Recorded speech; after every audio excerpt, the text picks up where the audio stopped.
disappointed in every one of you. I'm sorry, I don't mean to offend you. I'm disappointed in every one of you. I kiss you on the mouth. No, I'm not cool with that. Just, I'm sorry.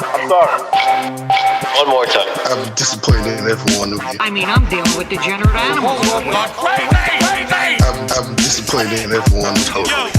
Disappointed in every one of you. All right, come on. Honestly, I can't do it, man. I'm disappointed in every one of you. Let me tell you why. It's gonna be all right, Nicky. Go ahead, shoot. You just killed a little fucking man. What are you going to do about it? Yeah, because you got nothing. You don't got a thing. Yeah, because you got nothing. Lobito! You got nothing. I want to get out. I want to get out of this rat hole. I want to get online. I need BDA boxing.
All right. Welcome everybody to another BDA Boxing podcast, broadcasting to you live from the True North. Yeah, this is your good friend Mr. BDA, flying solo for the moment. I'm gonna be inviting people very, very soon. But before we get down to the fun, fellas, hey, you know what it's all about. We got a fantastic show, very special show planned for you today, because indeed, just announced right off the press. The printing press, that is. We've got Joshua and Usyk, that is Anthony Joshua and Alexander Usyk. They have signed on for a fight September 25th via London, England. And it's gonna be a good one, fellas, an intriguing matchup between a world-class cruiserweight, perhaps the best cruiserweight of all time, although I suspect Evander Holyfield will have something to say about that. Be that as it may, one of the top two, at least, cruiserweights of all time, taking on the guy that many consider the number one fighter, heavyweight in the world. And so, boy oh boy, a lot of questions. We're going to delve into that. We're going to take a look at a couple of clips of Usyk's half amateur, half professional fight against Joe Joyce. Incidentally, Joe Joyce is fighting this Saturday. So, there's a lot of incest going on right now in the boxing world. The ether is speaking to us, and I said, you know what, let's do a show about this. Before we get down to the fun, let's get the business out of the way, fellas. You know the drill. Hit the like button if you haven't done so already. Subscribe as well. Really helps us out. And if you got a shekels that you can wire our way, make sure to do that. Really helps us out. But of course, the most important thing is you continue to subscribe and to spread the BDA gospel to the unwashed masses. All right? We got a lot of work to do, fellas. We can't all do it by ourselves over here. Everybody's got to chip in. Shout out to everybody in the chat room. Triple JJJ, Crazy K, Wuzika Wilder, Haitian Sensation Promotions. Haitian Sensation, how is that promotional company going? And you better, in order to avoid any misgivings with the IRS, whatever, you should turn your books over to my guy. He keeps it all clean, knows how to do it, and we avoid any shenanigans, because those are really the ones that can kick your ass at the end of the year. Shout out to Michael Stock, Ernie Wiles, Official Scorecard Boxing, Iceman, HP, Rich Curick, Endgame, and many more people to come, I'm sure, fellas. Thank you for joining us. All right, before we continue, let me invite a couple of people over here, because I suspect this is one of those subjects we all want to talk about. Okay, so give me 2 seconds.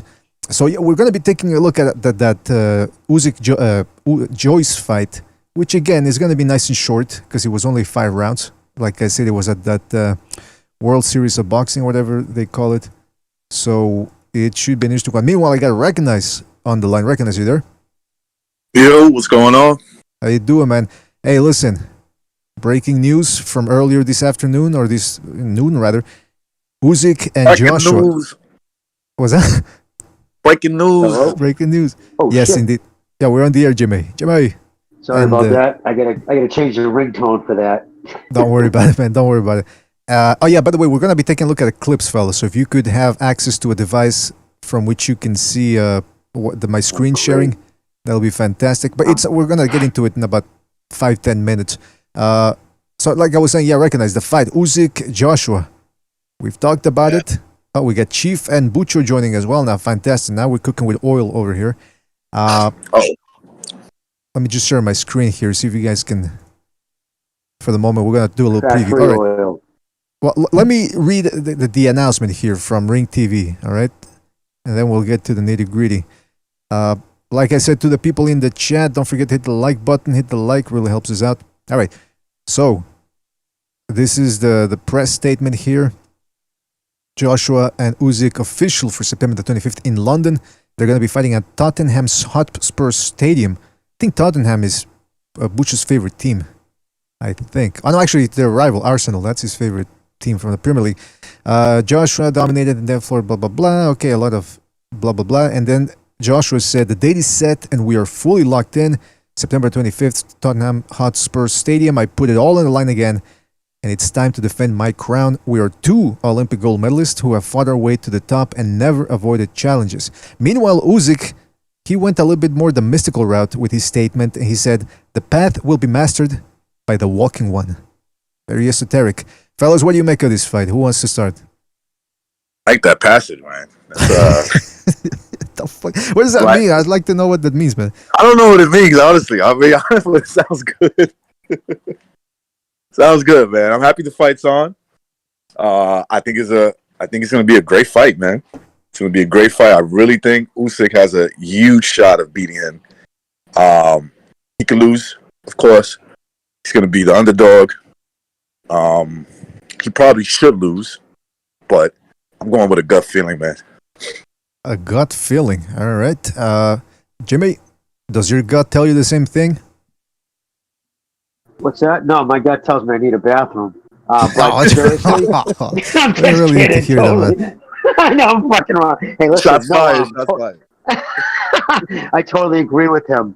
I mean, Joshua, for all intents and purposes, I mean, he should, beat him just through sheer size alone. But Jimmy, come on, man. Jimmy. No mistaking. I know where you're going with that, brother. But there's no mistaking. Usyk is a more talented fighter. So it's going to be talent against sheer size. Talent versus sheer size. That's the way most people look at it, and I'm ready to delve into that and see if that indeed is the case. But nevertheless, you are right. The more skilled guy, the guy who's more mobile at least, is Usyk. Chief, how about you, man? Thank you for being on the show as always. What are your thoughts on this fight, which apparently is official now? Good afternoon and good evening, BDA. Thank you for having me on. Jimmy and Frank, good to talk to you guys. And I think that boxing IQ has to be brought into this, not just skill. Who's actually like a smarter fighter altogether on who knows how to implement what they're going to do, stick to their game plan, and then use the other one's style against them. And that actually fits in Usyk's hands. Well, you know what? That's what we're going to try to find out, man. Get down to nitty gritty of that. Butcher, you there? Yes, sir. Indeed. Fantastic. What do you make of this fight? It's a good fight, but I don't know. It's happening in England. I can see Joshua winning a decision. So, I mean, controversial, obviously. Yeah. That's where I'm going with that. I've said 60,000 people, man. 60,000. They're going to be pro Joshua every time Joshua graces fucking. Actually, you know what? Okay, I don't want to get into it. But no, yeah. Anyways, Joshua's going to win the decision. That's just my opinion. Usyk would have to. I mean, we just saw that fight last weekend. You know what I mean? We all had it for Castaño, and apparently the judges didn't see it that way. So it's going to happen again, guys. I see where he's going with this. I mean, there's not much writing on the line outside of crowning Charlo king of a division that doesn't bring much in, yet they still made sure he didn't lose that night. And Joshua's got a whole lot riding on the other side.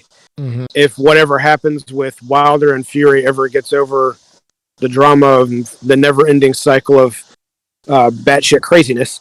And finally, there's a whole lot riding on the other side. So with what I'm thinking Butcher's alluding to, that's the rest of what we say may just be for naught. Yeah, that's pretty much it. I mean, like, exactly, the Fury Joshua fight awaits. They don't want. I mean, there's no way that that fight is not gonna happen. Guys, I don't see Usyk winning this fight. I tell you what, man, and I've said it from the beginning. With 60,000 people, Joshua's the A side. All he needs to do is give the impression that he's winning, and they're going to give him the benefit of the doubt with the rounds. All the close rounds are going to him. Bank that. I mean, it's pretty common knowledge. I mean, if he moves, I mean, he can move. We saw it against Ruiz in that second fight. I mean, he cuts down on that weight. He's actually pretty mobile for a guy his size. If he manages to just move around and pop a jab, even if it's not even landing, you have the crowd yelling and everything, I can see him getting a decision. That's what I've said, and it doesn't even have to be a hard jab. All he has to do is touch Usyk, and they're going to go nuts for that. What do you guys think? I mean, let's get out of the way right now, man. Can Usyk win a decision in front of 60,000 crazy Brits? No. Now, reality versus, perception is two different things. I can see in reality him outboxing him, but I don't know if he'll get the decision. You know what I'm saying? Outside of that's what I see. I see Usyk winning, but just not getting the decision. Exactly. I could see something like that. I could see a scenario where he's clearly winning the fight. It's competitive, but he's winning the fight. He's outboxing him. And, let's say they don't want to fuck Usyk. Mm-hmm. They don't want to be too obvious. They say, oh, it's a draw. And Usyk walks out, Joshua walks away with all his belts. But look, we'll say, me personally, I'm going to look at that when the time comes. I'm just looking at it as strategy, boxing, that stuff right now. Usyk is gaining a lot of weight. I say that, what I mean is he's planning to come in at a higher weight. I think Usyk kind of always walks around like that, but you see a lot of photos of him. I'm gonna say he's about anywhere from 230 to 235. Damn. It looks good on him, though. That's the thing. It does look good on him. Now, what is that? What is if he's planning to come in? Let's say more or less that weight. Let's say 230 or maybe even a little under that, the high 220s. What I think he plans to do is bang it out with Anthony Joshua. That's what I think. That would be the best option. Yep. Because listen, we're not gonna see a Castaño Charlo where like Charlo's really on the ropes, and you can tell who's the more active guy. This is the Joshua versus Usyk fight is gonna be more of a tactical fight, in my opinion. Yeah. And I mean, unless Usyk does what you're saying, recognize, which is possible, and actually, I think he should do that because I think he can hurt Joshua. I really do think he can hurt him. Well, can I say something about that? Sorry. Yeah. No, go ahead. That's it. Well, I wanted to say something about the power because remember we did that film analysis, and you guys can still check it out. It's still up there. It's quite a long one, but you guys can watch it there. Usyk Chisora Revisited, I think it's called. And we concluded that Usyk, obviously, like most people know, he's not the biggest puncher out there, especially at heavyweight. But the Chisora fight is a bit of a mirage because, like Jimmy and Recognize pointed out, he's punching off the back seat in that fight because he was fighting a guy that was constantly coming forward, especially in the early rounds. And he said, you know what, let me punch, get out of the way. In the clips that I'm going to show you later on tonight, you're going to see him putting up a little bit more mustard on his shots against a tall guy in Joyce, whose dimensions parallel Joshua's more than they did a guy like Chisora. And on the other point to the power there, Bucci, as well, because everybody brings up the power. Most of us didn't think Castaño could stun or severely hurt Charlo, and yet he almost dropped him. Arguably did drop him because the ropes held him up in that third round. So the whole power thing, and especially like Recognize said, him putting weight on, you never know. Okay, maybe he's not going to ice him or even do what Luis did, but he could stun him enough so that Joshua goes, oop, gotta watch myself here. And let's not forget, Joshua is not a come-forward fighter like Chisora is. I think those are very salient points that people have to take into consideration. Yeah. One thing Usyk can do that and give the idea of what Castano, if that rematch comes about, should have done in that fight is coming out of a crouch, get underneath all of his punches to where he's swinging over your head. Mm-hmm. And now he's wasting energy. And then if you can counter off of those missed shots while getting under everything, then he's really going to be thinking more than he's going to be acting, because he'll get tagged if it hurts him or it stuns him, and then swing over the head and losing energy. Those things add up in a fighter's head quickly when things don't go their way. Yep, and that's an interesting point, because also Chisora, if you rewatch that Usyk fight, he started off pretty quick. By the fourth round, he was sucking wind.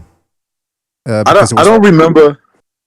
I'm sorry, BDA. I remember some of the Usyk Joyce fight off the top of my head. I can remember some of the action in the fight. I believe at times when Usyk just stood toe to toe with him, like kind of like, you know, he kind of stood right in the middle of him. What he was doing, he was getting underneath those punches, swinging his. Like, he looked really comfortable swinging up. You get what I'm saying? Like that, Yes. you know, those up hooks. He looked very confident that he can do that. I don't remember what Usyk weight was. He looked a little big. I remember that. But, you know, like a guy well over 200 pounds in that ring when he fought Joyce. So that tells me right there that he's capable with the extra weight. And I'm not saying that he weighed 230 when he fought Joyce. But he looked, I remember thinking to myself, he didn't look as ripped. He looked solid, you know, like that solid build. Because he's one of those type of guys that he's not like super cut up. When he puts on weight, he just looks like more beefier. Pause. I guess that's the way he kind of. Yeah, but he still looks lean. He still looks lean, and I think that the body weight to him is important. I think there's a reason why he's saying, "I want to be, you know, higher than what, you know." I can't predict what his weight's going to be, but I want to be heavier than what I was for my last couple of fights at heavyweight. My last two, you know, the two fights that he's had, which is somewhere around 215, 220. I think there's a reason why, and I trust the guys, especially a guy like him. I trust his judgment on why he wants to be a little bit heavier, and that Joyce fight comes to mind. He looked a little stronger. I remember thinking he looked a little stronger than his other fights at his other amateur fights, and I think he did that because he wanted to stand toe to toe with him. You know, he wanted to stand toe to toe with him, and I'll beat you with my faster hands. That very well may be true, and you know what? Without further ado, let's get down to that fight. Again, it was only 5 rounds, so we're going to be able to go through this one pretty quickly, I assume, although I always say that in light of the fact that Alexander Usyk and Anthony Oluwafemi Joshua, the fight is happening. So Anthony Oluwafemi, that's his name, Anthony Oluwafemi Olaseni Joshua. Oh, shit. That's it, yeah. Joshua is his slave name. So he's definitely Nigerian. Okay. Yeah, there you go. All right. And it's interesting. He's Nigerian, but he doesn't sound like a typical Nigerian. Usually people from Nigeria, they have this raspy voice. I am from Nigeria. You do not know about Nigeria. So I don't know Well, what wasn't he raised in the UK? Yeah, but that doesn't really change. Oh, maybe. You never know. Anyway, let's go to you guys let me know if you can see the You do realize that voice is a genetic thing, not an ethnicity, not like a geographical area thing, right? Well, I'll take your word for it. All right, you guys let me know if you can see the PowerPoint that I'm sharing here. Currently, yes. Yep. Yep, Jimmy, can you see the PowerPoint that I'm sharing? Oh shit! Hold on a second. Absolutely. Oh, hold on. Hold on a second. I wasn't sure. Yeah, hold on a second. Yeah, you guys are saying yeah, and I haven't even showed it yet. You failed the test.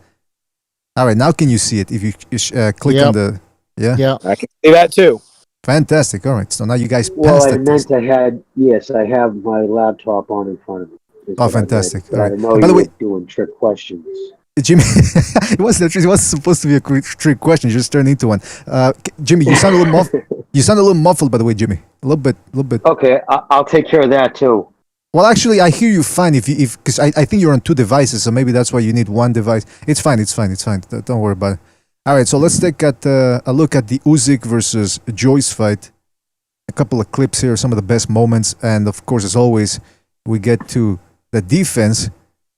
But first of all, like Recognize said, well, maybe you can't see it because his GIFs aren't the best quality, but you can see that Usyk looks a little softer physically. It seems like he was just.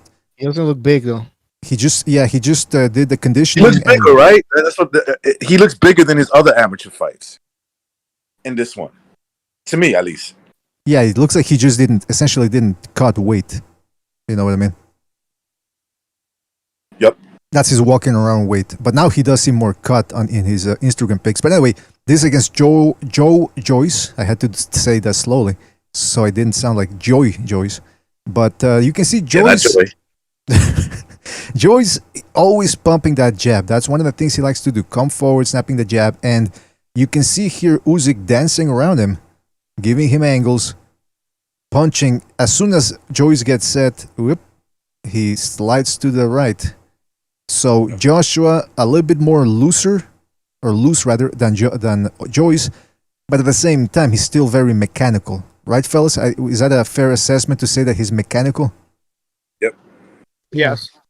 And as always, when we talk about fight analysis and we mention a lefty, look at the feet.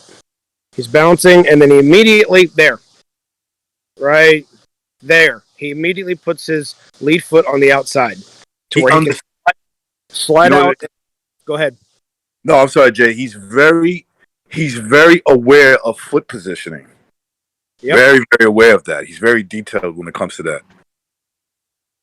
Yep. He knows what he wants to do.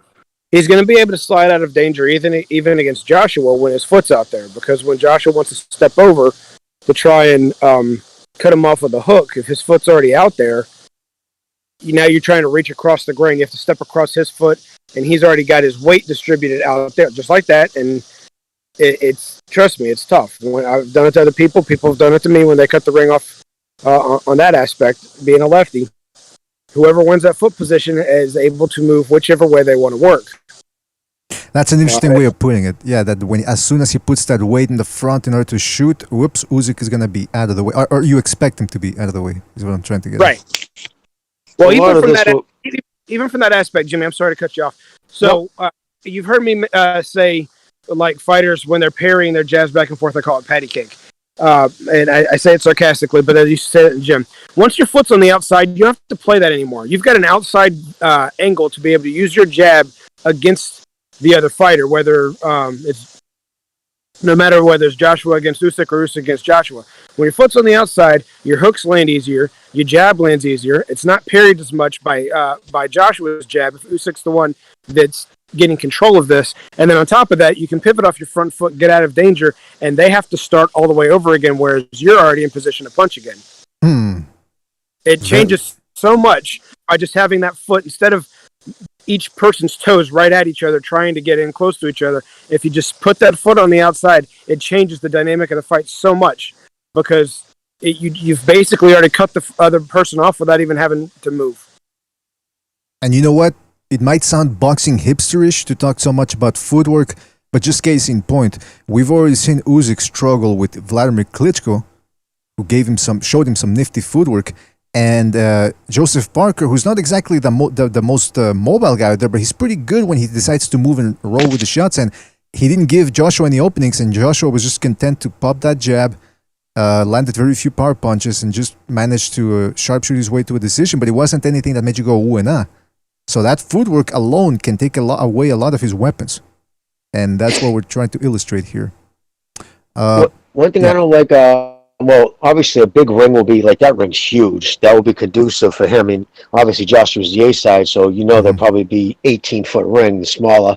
But most important for Usyk, he should demand that it's not a super thick padding. What I don't like about Usyk, though, I see him doing a lot of his fights, wasted movement. Look at how far he is. He doesn't have to go that far away. And by going that far away, he takes himself out of a position for offense. Like, he could have just stepped one foot to the right and then come back with a right cross. But he does that a lot. When he goes to step out, he steps out too much. Yep.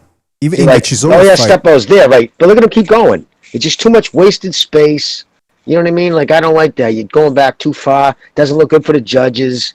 Like, Lomachenko would have stepped back, maybe a step back and a half, and then stepped right across with a right. Look at Joyce's position. Look at the position right there, that fighter, right? He could have come right. He could have jumped right in. Boom, came across with a right. If he took a half step over instead of 3.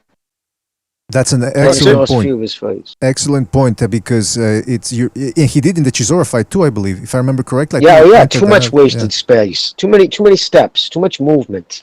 It just takes up energy for these big guys. Difference is Lomachenko's moving away from 135-pound man at 190 to 200 plus. Yeah, but he's at 200. But it's not a Lomachenko taking a punch. It's another 200-pound guy taking it. So it's all relative. You know, I mean, punch and power to the size. So you know what I mean? Like he shouldn't run away so much. He shouldn't. He just wasted too much time, too much energy. Well, I will That's say my this. opinion. I will say this: if we're seeing it, then I'm gonna have to assume that Usyk might be seeing that as well. Whoever decides to train him for this fight. Is he going back with Papachenko, or I think that was a rumor, right? Well, yes, I heard he's staying with Papachenko. All right, it's interesting. I know he's taking care of his strength and conditioning. He always does. That Lomachenko's father, he seems like a real a bit of a psycho. He's got like a psycho streak in him. But anyway, we'll get into that another show. All right, so this is him doing the classic there Lomachenko thing where he'll lean to the right. He did it all night long against Chisora too, if you guys remember. And good thing for him, he kept that left hand up there, blocking the right as he's turning, and so it only. But see that got caught a little bit. That punch right there, I'm pretty sure. I'm sorry to say, but I think the judges in London are going to give that as a scoring blow to Joshua. Yeah. No, because it is a scoring blow. When you make contact with somebody's head and you make a move like that, that's a scoring blow. It's blocked by the glove. No, he got hit. He got hit. All right, let's look again. Yeah, I might have been right behind the glove. Okay, I'll give you that one. But here's another point about the whole movement thing. Look where his lead hand is. What's a perfect punch to land there? A hook, except for what? Oh, my feet are in position to throw that. I have to throw the right. Yeah, that's a great point too, as well. Yeah, that's the hook is wide open right here, but he can't throw it because he's not in position to. Now, if we just fix the body of who's there instead of, this is Parker, right? Mm-hmm. No, sorry, this is Joyce. I'm sorry, Joyce. Instead of Joyce, you insert Joshua. It doesn't matter. You can put Muhammad Ali right here. He's not in position to throw the hook, so he can't do it. His weight is on his back foot. He can't throw it. So, that's kind of the point right there. Is that the hook, the opening for the hook is right there. I guarantee he can see it too, but he's not rearing back to try and throw it because his feet aren't in position to do it. That's an excellent point, because a guy like Joyce, he could have thrown it, but his subconsciously he knows, or unconsciously rather, he knows I'm not in position to throw it, so he didn't even try. Because people like to talk about that. Same thing with the Lomachenko thing. Well, when he turns to the right, you got to throw your left hooks. Yeah, but this is happening so quickly. Right now, we're looking at it at slow motion, but in the moment, especially when this guy is lighting you up. That's where feints come in handy, BDA. That's where feints are the key thing. You'll know what someone's going to do. Have him bite a feint. And you know what I mean? If he was feinting his right, then he would have been able to throw his left. But he was committed to the left right from the beginning. I mean, the right from the beginning, Joyce. If he would have feinted and then came with the left hook, you know, he could have, Usyk could have dipped right into it. Yeah, I mean, it's Joshua's. He feints sometimes, but very rare. Either he's gonna have to be very quick or he's gonna have to feint, or both. But anyway, we'll look at Joshua another episode in that one. Joshua needs to also be dirty in there too. I mean, seriously, you're the bigger guy. Rough it up, fucking grab him, throw him into the ropes, push him into the ropes. Just do it until you get your first warning on everything, every individual. You know what I mean? That's what you're doing. You're the bigger guy. If you got a kid in there running from you, you just got to make him pay. Exactly. Imagine he's got to step. That's what I like about his head movement against when he's like towards the ropes a little bit. See what you said. You saw how he slipped both those punches. Yeah, that's like classic Usyk when he's fighting like a tall guy. Well, I haven't seen him against many tall guys, but Joshua, because he doesn't have the reputation of being dirty or being the bad guy, for lack of a better term, he's probably going to step on Usyk's lead foot a lot unless Usyk makes sure that doesn't happen. Like, if he masters the footwork, then it's not going to happen. But if they're posing right there, I have a strange feeling Joshua's going to step on that lead foot a time or two, make it look like an accident, and it may be an accident. I'm not going to accuse him of doing anything dirty right away. But that's the easiest way to keep him from moving. Is you just... What fight recently, Chief? What's that? Chief, what fight recently with the ref giving the kid a hard time? Was it it was a lefty against righty? Oh, it was the Taylor fight, I believe. And Ramirez, they kept telling him to watch his feet. The ref just said, watch your foot, watch about stepping on the lead. I've never heard a ref even say, like, you can't control that. You know what I mean? You're not looking down at your foot, you're stepping. Like, it was just odd to see the ref. Remember that one? Well, it's crazy. I've seen it a lot before when you have mirror image styles of a ref taking control, because Eusebio Pedrosa used to do that, but he'd do it on purpose because he was he was a geniusly dirty fighter. There was when he did it, you almost admired how dirty he was. But that's a story for another time. But in a case of two young kids battling for foot space, it's illegal to step on the other person's foot. Period. Doesn't matter lefty, righty, mirror image or not. It's illegal to do that. So he has to address that if it's happening too often to where one fighter can't move.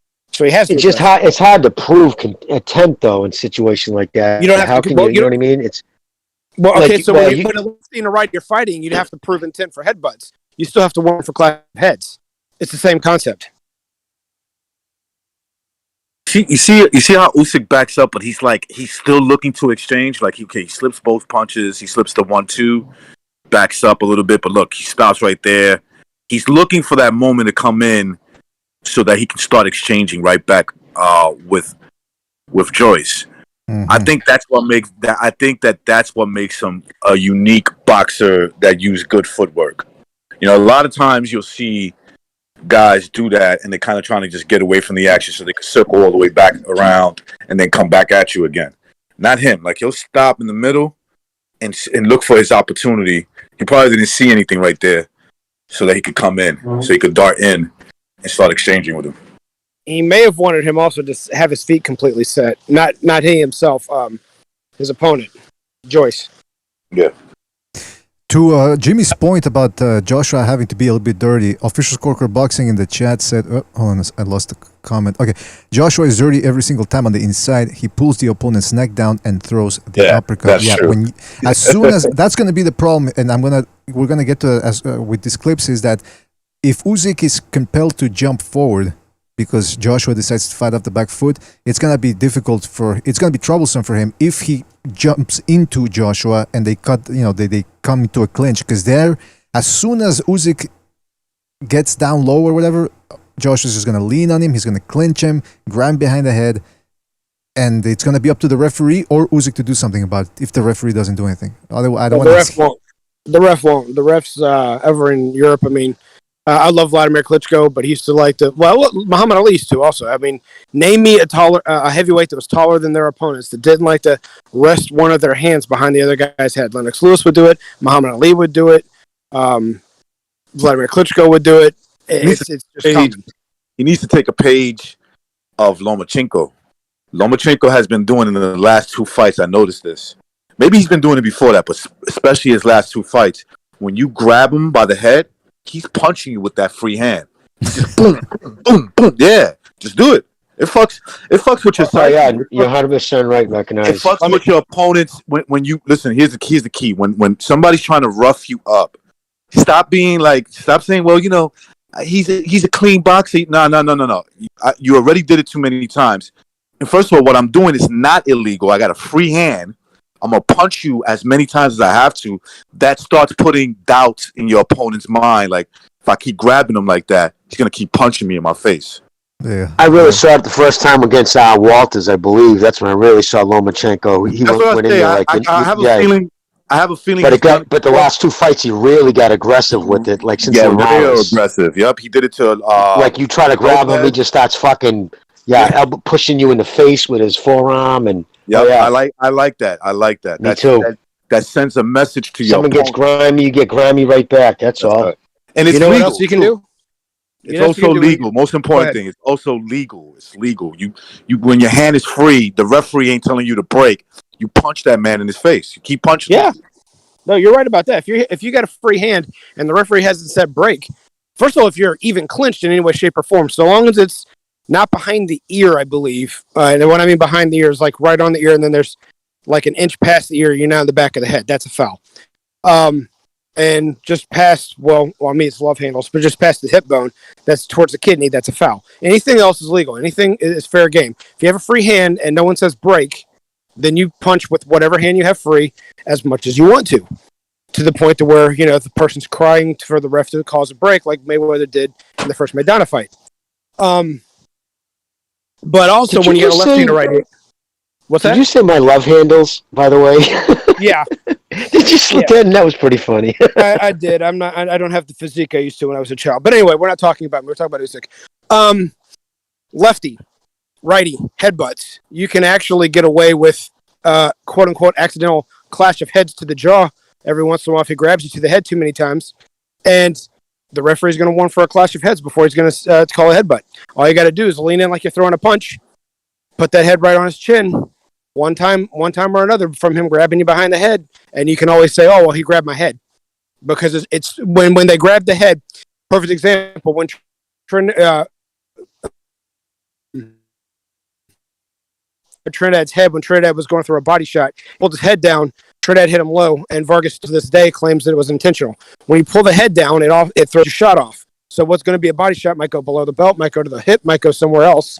If someone's grabbing your head and you're leaning in for a punch, you're going through an overhand and you're leaning into it. Once they grab your head, you don't have as much control of your momentum to throw it off. Put the forehead right at that chin, and I guarantee he won't grab you behind the head too many more times. You know who was awesome at that? If you pulled him by the head, a Mexican, Jorge Payada. No, the kid who used to be in his family owned a circus. He had the mohawk back in the 90s. Paez. Yeah. That dude didn't fuck around, boy. You grabbed. He'd make it look so like it was a part of the movie. Come in, if you pushed him down, he'd just bring his head right up under your chin, but come up real hard. So it looked like he was slipping off your arm, and he'd just fucking crack your teeth with his head right under your jaw. That's the key for Usyk right there. So that little display of when Joyce throws the jab, he kind of, he gets underneath it. He gets underneath it. He's going to the he's going to the left side of Joyce, and he kind of taps him with a punch there, right? If you look at the movement, it looks like Joyce is paused while Usyk is moving. Like, show that little display again. This one? Yeah, the same one that you've been showing. The same one, yeah. Okay. Look. His movement is so fast, at least in this fight. And he's a big dude. I'm looking at him, bro. He's a big guy. That's his key. It's his speed. The way he can move out of a punch, circle you. It almost looked like at 1 second, Joyce was on pause while Usyk is still moving. And that's the key to get it, because you see Joyce in this fight. Joyce is leaner and has better movement than Anthony Joshua. Okay, I'm not saying he's a better boxer, but he has better movement than he does. Where kind of like AJ looks more stiff. If he can do that, he can turn AJ off the jab. If the AJ tries to throw the jab, that could fuck with him. That could fuck with him throughout the fight, especially if he's countering him. He's hitting him over the top with his jab, maybe to the body. That can fuck with AJ throughout the fight. Yeah, that's a good point, because I don't think he's the most. Joshua is not the most mentally strong guy. I mean, he does have a certain amount of strength, especially considering everything he's accomplished in his career. But what happens is, like you said, if even his jab, which is his trump card in my estimation, what happens if Usyk takes it away from the get-go? Is he gonna implode? Is he gonna panic? I mean, that's gonna be very interesting to see what can happen here. So. I would have liked to seen him throw a punch here, like in this move, like right there when he ducked that. Why didn't he go to the body right there with his left as he was stepping aside him? Well, this is one clip, Jimmy. It's one clip. No, I know. I'm just saying it would have been more. I would have liked to seen him right there, just throw a left. That's all. Look at Joyce. He would have been, you know what I mean? As he was as he was going behind him, like whoof, drag his left behind him. One thing I like is here in this clip, he goes to the body, but then he brings his hands up right off the bat. I mean, obviously he's not bringing them up to a classic guard, but he's very conscious of once he commits, right away he knows something's coming back, and that's something that's not easy to do. It's got to be reflexive, you know what I mean? And especially as the fight goes along and you get tired, that can get more difficult to accomplish. So he's definitely gonna have to be on point with that aspect. In that aspect, when he fights Joshua, because Joshua can be pretty quick on the trigger for a guy his size. Yep.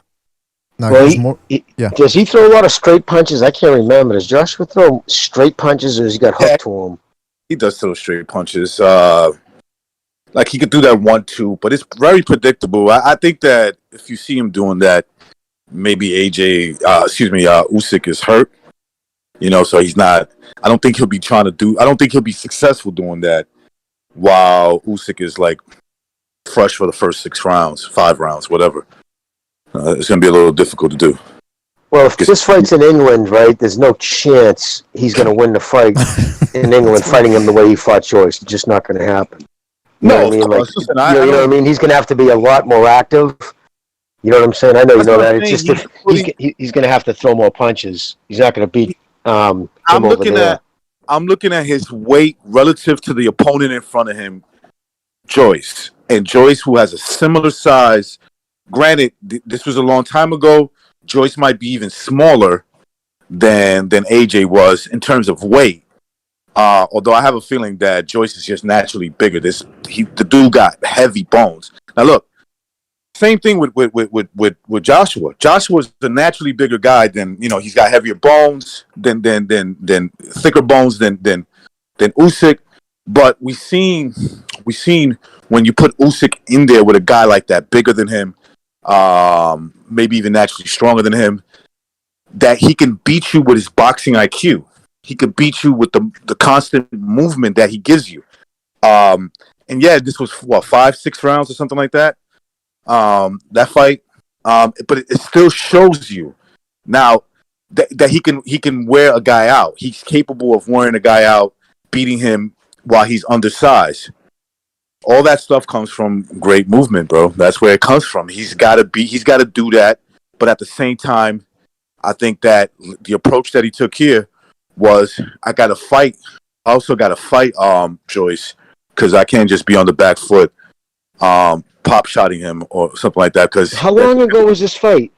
This was in 2012, 2013, I believe. 2013, yeah.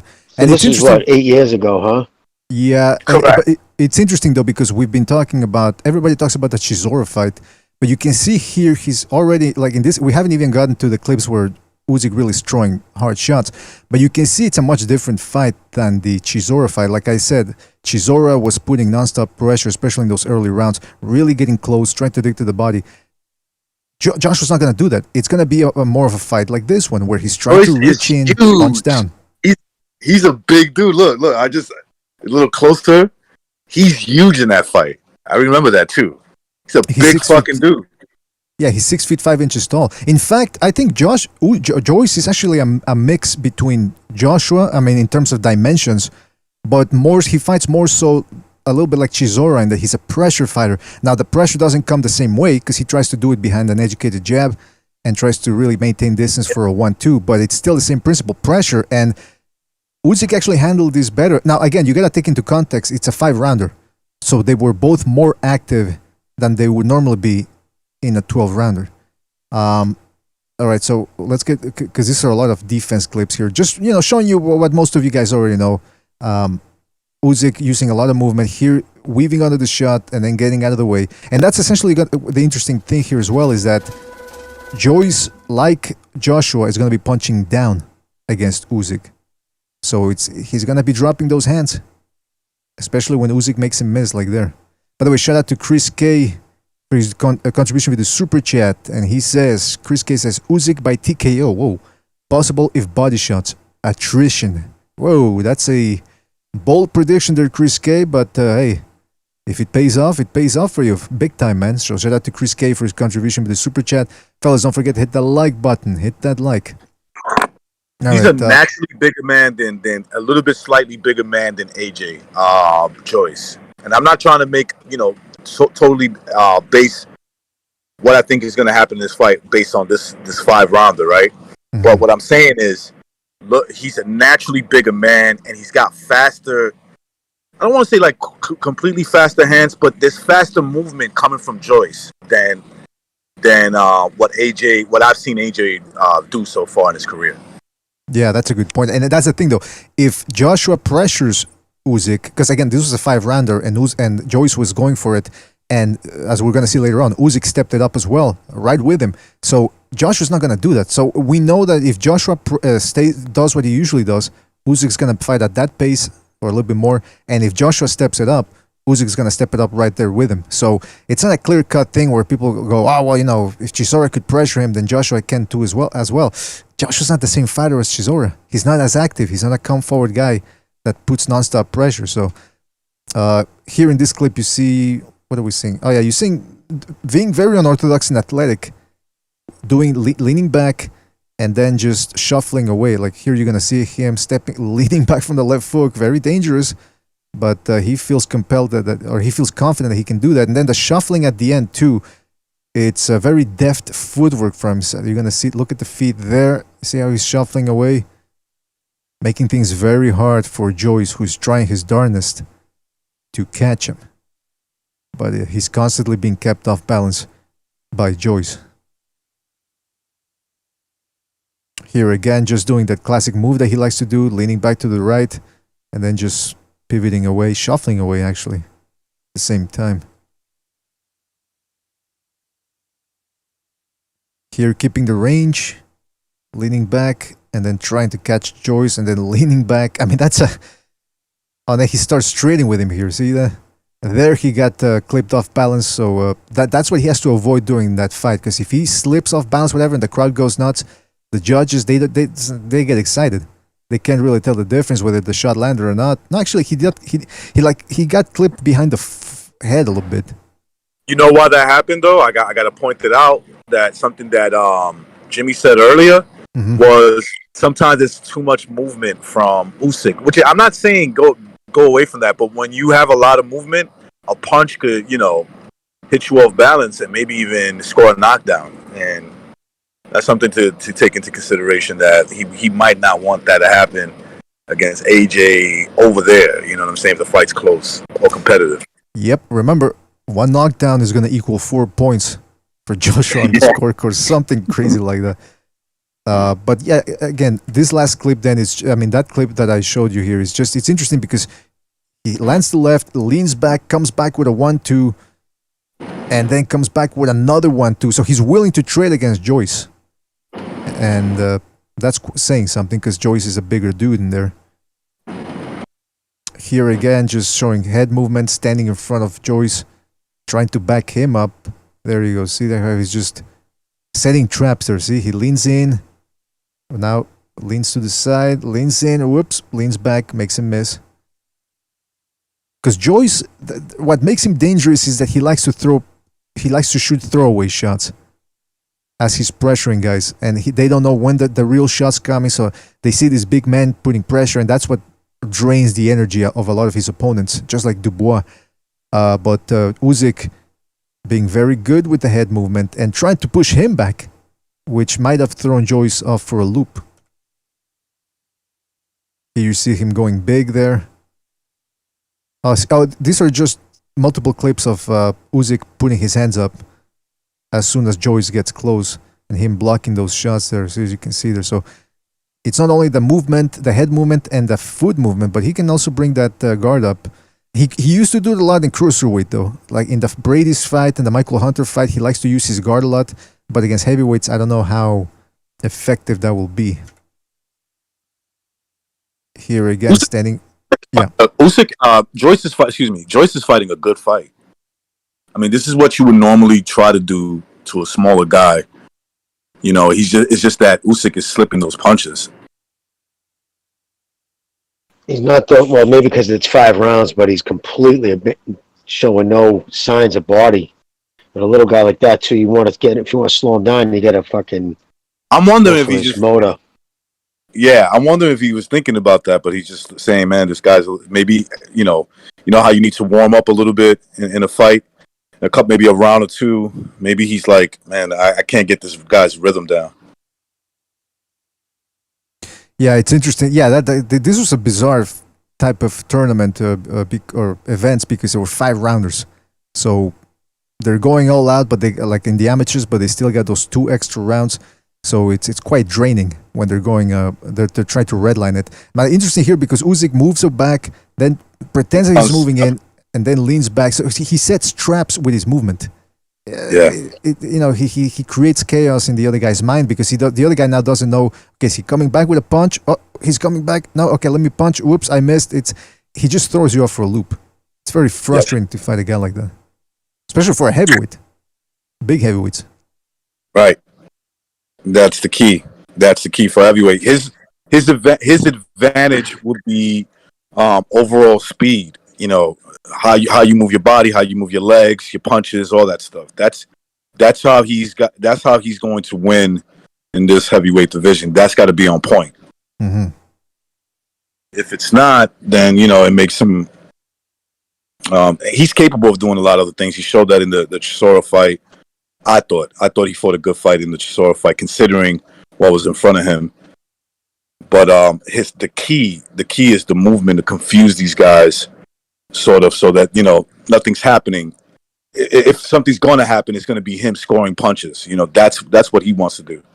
Yeah, and that's the thing though, because right now we're looking at clips of his defense here. Now here we're going to start showing still defense, but see how he's being a little bit more aggressive.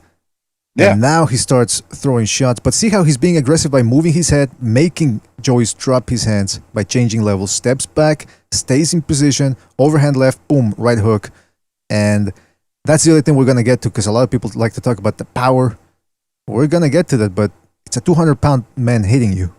He's not tickling these guys with these shots. Even if he's not putting them away with a single shot, it's still pretty, it's still a shot. And this is a really good sequence, man. I mean, just look at him, how he's changing levels, weaving under the jab, and look at his feet.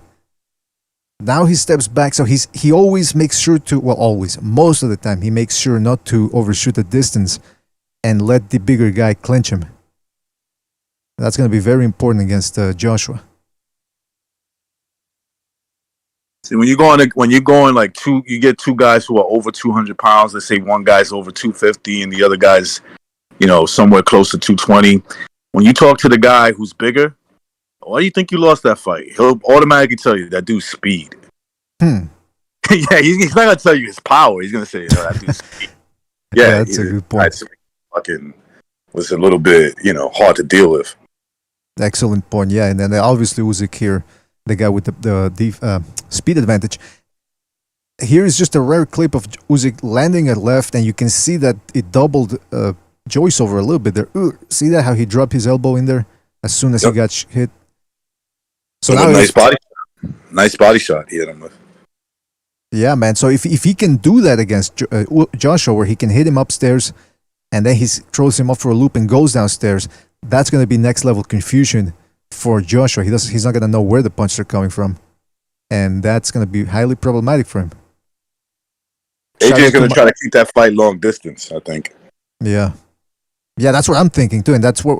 Let's keep going because I want to get to some of the weaknesses from Usyk as well. Shout out to Michael Stocks. Says, have a good night, guys. Have a good show, and hit the like button. Yes, please hit the like button, fellas.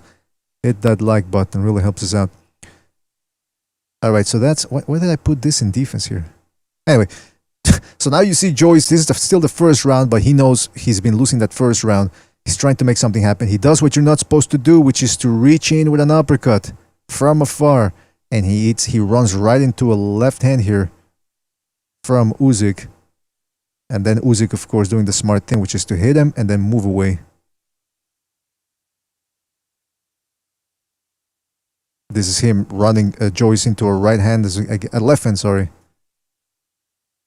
Now, this is the first round, and Joyce seems to willing to continue walking Usyk down, but it's still, you see, he has to reset because not only did he get hit, but Usyk moves out of the way. So that's 2 negatives there for Joyce. He feels the shot, which is moving him, as you can see here.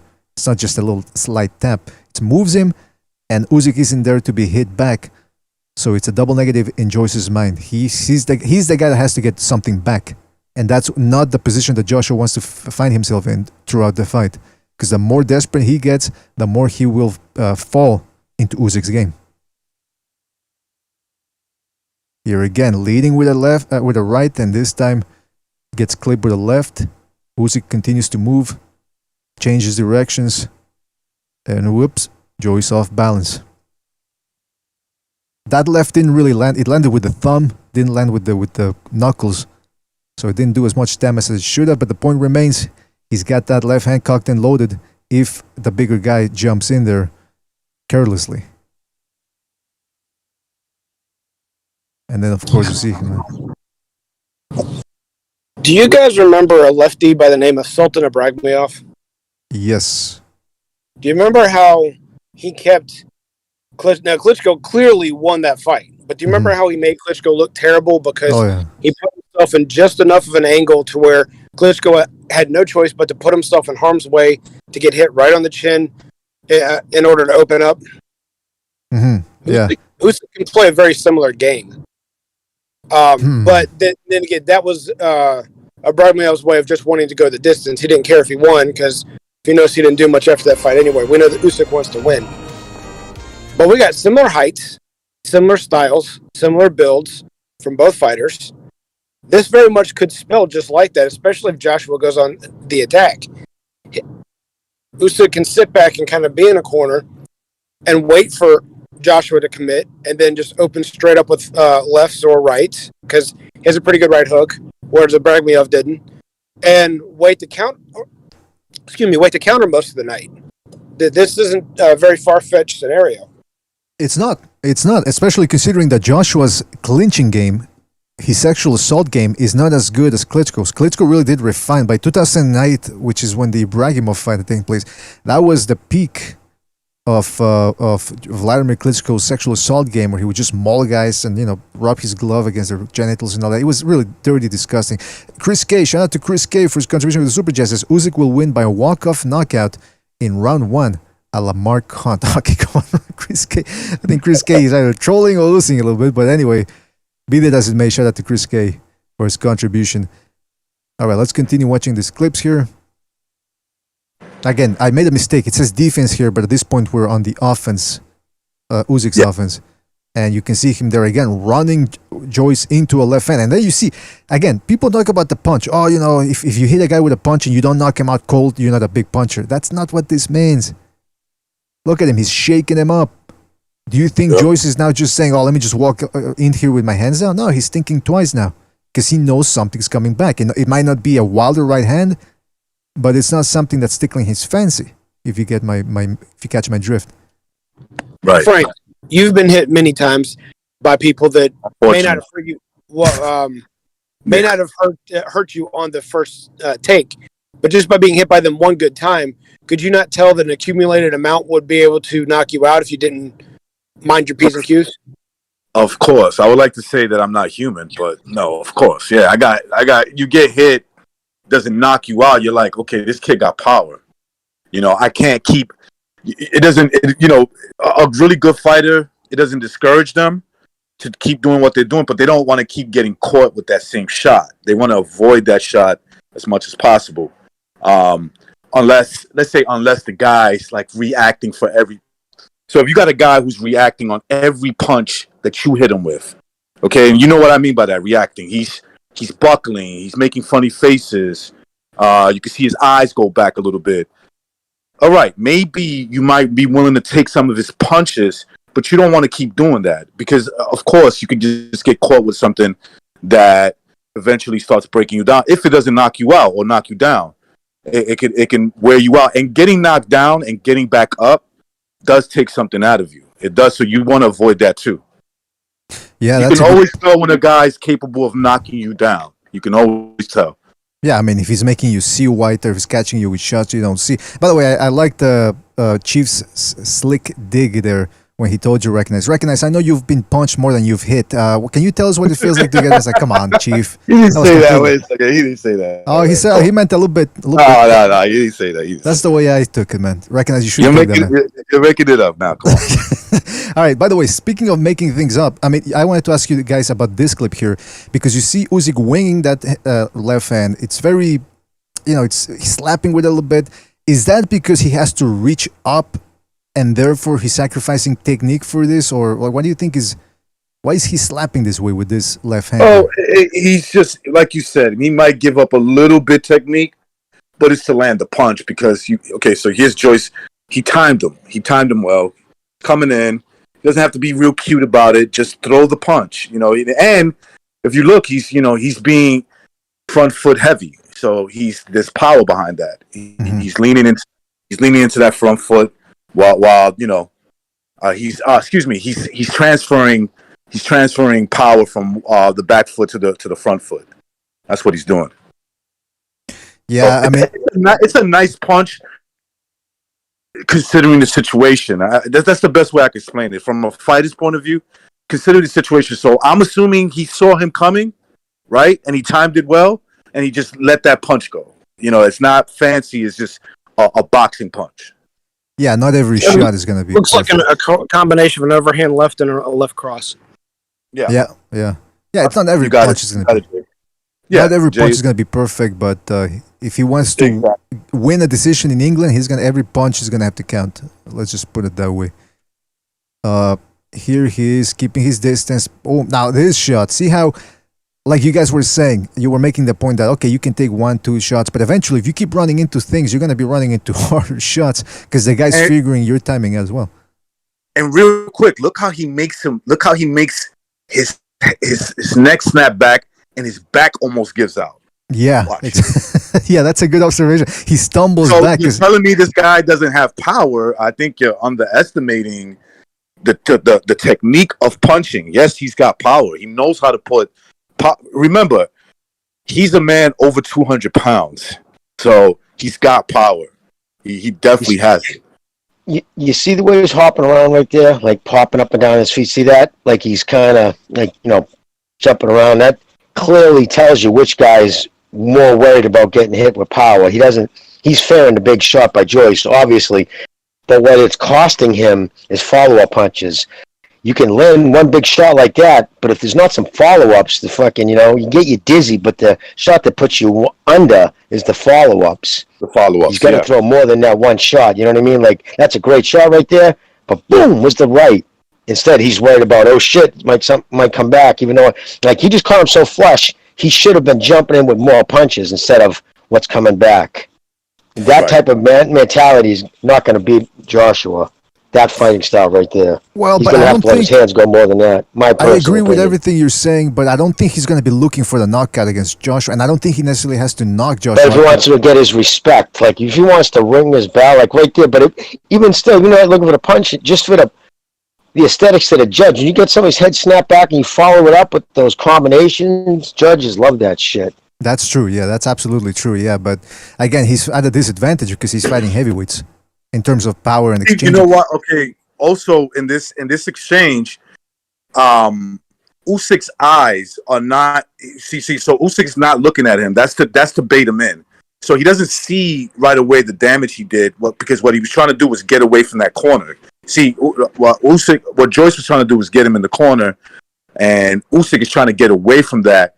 But hitting him with a punch enough that gives him that time, or maybe even hurts him. I think he hurt him. I don't think he followed up on it because his mindset was ready to get out of that corner. So he wasn't exactly. Yeah. No, exactly. That's the thing. His mindset's ready to bail because he gets like a hit in a baseball. I said all the time. You hit somebody with a good punch, you feel it. You know it's a good punch. You felt that. He felt he caught him in the face good. But again, because his mindset's into total defense, everything I'm doing is to prevent me from getting hit instead of what can I do to this dude to hurt him. Hopefully that changes. Hopefully he's more comfortable with the weight. I don't know. Well, that's the conundrum because he feels, look, I got to punch and get out of the way. But again, that's who knows if that's going to be enough to earn. Because it could be enough in our eyes to win him the fight. And between the fighters, they'll know, okay, this guy hit me and I couldn't hit him. But will the judges give him credit for that? Because again, Usyk is going to have to work double time to get the benefit of the doubt. We're assuming. Obviously, nothing's set in stone, but boxing politics.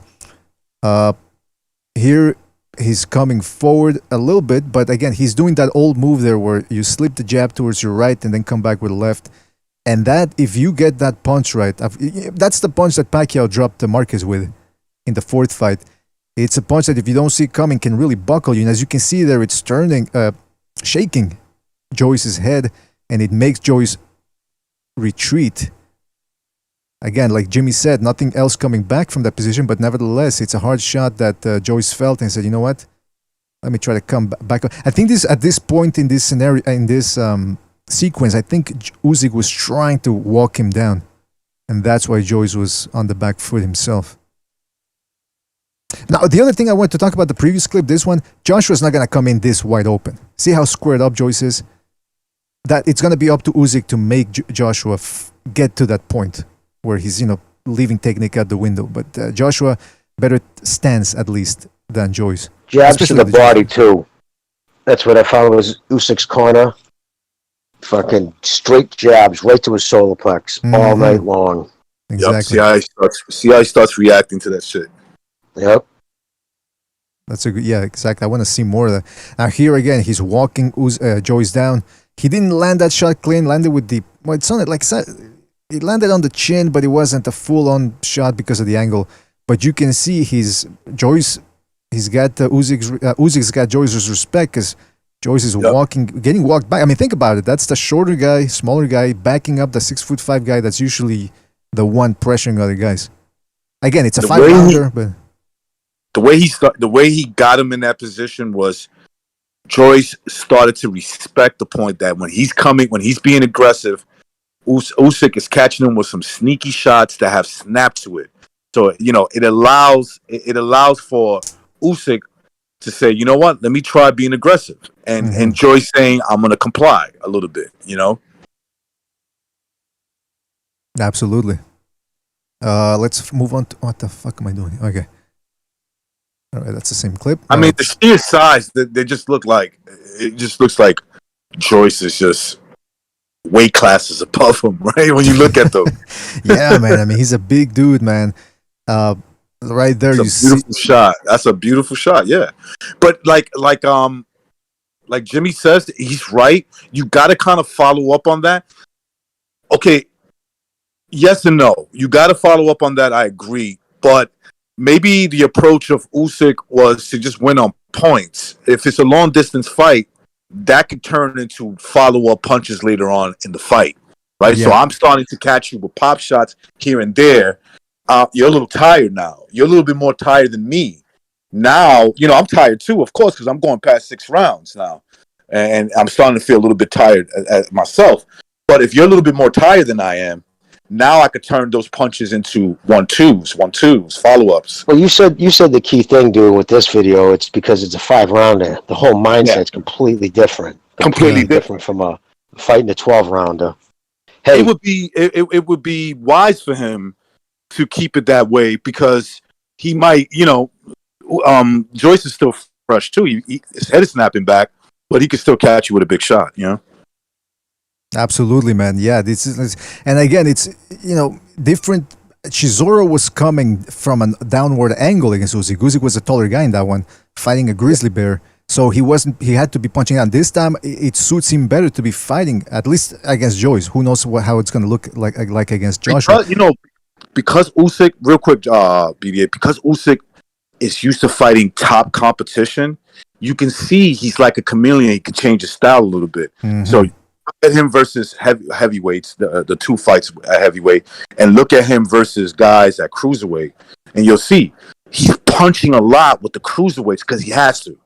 These guys are good fighters. They're not bums, right? They're coming there to beat Usyk too, and they're throwing a lot of punches. Breeders comes to mind. Breeders was trying to counterpunch him, throw a lot of punches. He threw a lot more punches, and it didn't overwhelm Breeders because Breeders is not a chump. He's a world-class fighter, but it beat him. You get what I'm saying? It would beat him on the scorecards and beat him pretty convincingly. But he has a different mindset. That's why I really like his chances in this fight because I can see him saying, "Okay, this is what the action in the ring is presenting to me. Let me make an adjustment according to that." I got a question. Sure. Go ahead. Who here thinks that Joyce probably takes a better punch than Joshua? I do. Yeah. Yeah. I think he takes a much better punch. So after 6 rounds of this, once the punch lands around the 7th or 8th round, who thinks that Joshua's going to be able to take it quite as well? Yeah, that's a good point. And who knows? Just to be fair, who knows if this fight was a 12-round fight? If Usyk can't get Joyce out of there, that he would have been in some trouble in the later rounds. I'm talking about Usyk. That's an excellent point from Chief, because think about it. When Joyce fought Dubois, he got hit with some pretty big shots, but he was adamant about coming forward, taking what Dubois had to throw, and he had the confidence that he was going to wear him down. When have you seen Joshua do that? Like, in other words, let's say Usyk is hitting him with this type of shots. Is Joshua going to step it up? Is he going to put more pressure? Is he going to throw more shots? That's the only fight he did that against Klitschko. I got to give him credit there. That's his best performance. That when they were actually they even phone boothed at one point, just standing there throwing. Remember? And at the end, it was just the younger legs. Klitschko's legs gave out. The younger, exactly, Jimmy. That's an excellent point. I think that's what played out. The younger legs won him the fight, but he did take an ass whipping, bro. He did, and he got up off the fucking and he stepped back in there like he was winded to the point. He was at that point where fuck it, you got to stand there and fight, and that's what made that fight by far, in my opinion, his best performance in the fight that he'll probably years after he retired be looked at. And it's crazy that Klitschko, after so many years of people not even in some cases watching his fights because it was so predictable, to go out with one of the more exciting heavyweight fights I've seen in a decade. Yeah, that was surprising for sure, man. Right? Just a weird ending. The thing, though, is that Joshua didn't really step it up in that fight. I mean, he got hurt, he was getting outboxed, and then all of a sudden he threw combinations, and he hurt Klitschko and finished him, but he wasn't pressuring him, he wasn't backing him up and cutting the ring off. What I'm saying is Joyce does that, or at least he did so against Dubois. I don't know if he could do it at the higher level. But I'm not going to compare to Joyce. I think Joyce has a better chin. I've never seen Joyce even look wobbled. Does anybody? No, I don't remember. Maybe that's what I'm saying. Maybe Dubois punched him a little off balance, and it may have, from what I remember, but never did I say, man, this guy put him on Bambi legs, like goofied him. No, just kind of like punched him, and he did a little, off but those could always be attributed to off balance. You can even put it this way, Lomachenko when he went down against Linares. Everybody calls it, they question his chin now. You see that on Twitter. It's kind of absurd. Yeah, that's insane, first of all. Make no mistake, he was not even remotely buzzed by that punch. You look at his feet, he got tangled up. He came in, he got cocky, he didn't fucking pay attention. The same thing Strada screamed at him. Basically, it was stupid. The same way Mickey Garcia wasn't hurt. He was caught off balance when he got put on his ass by fucking at 135. Oh, no, at 130, but I can't remember the kid's name. So a lot of those times doesn't mean they're hurt. You can tell somebody's hurt when they're on Bambi legs. You know what I mean? When their legs are they go to walk and they look like a drunk dude, like they're missing a step. Lomachenko did Roy Jones to Lou Duval after getting knocked down. What he did to Linares, except that he stopped him. That was pretty much the same shit.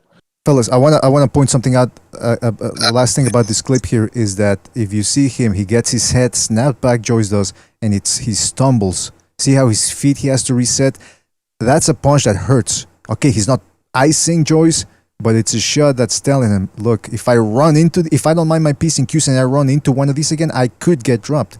And that's from a smaller guy. So Joshua, again, he's not the type of guy that gets hit and says, you know what, let me put on more pressure. So that's going to be interesting to watch. By the way, we got Gonzalo on the line. Gonzalo, you there?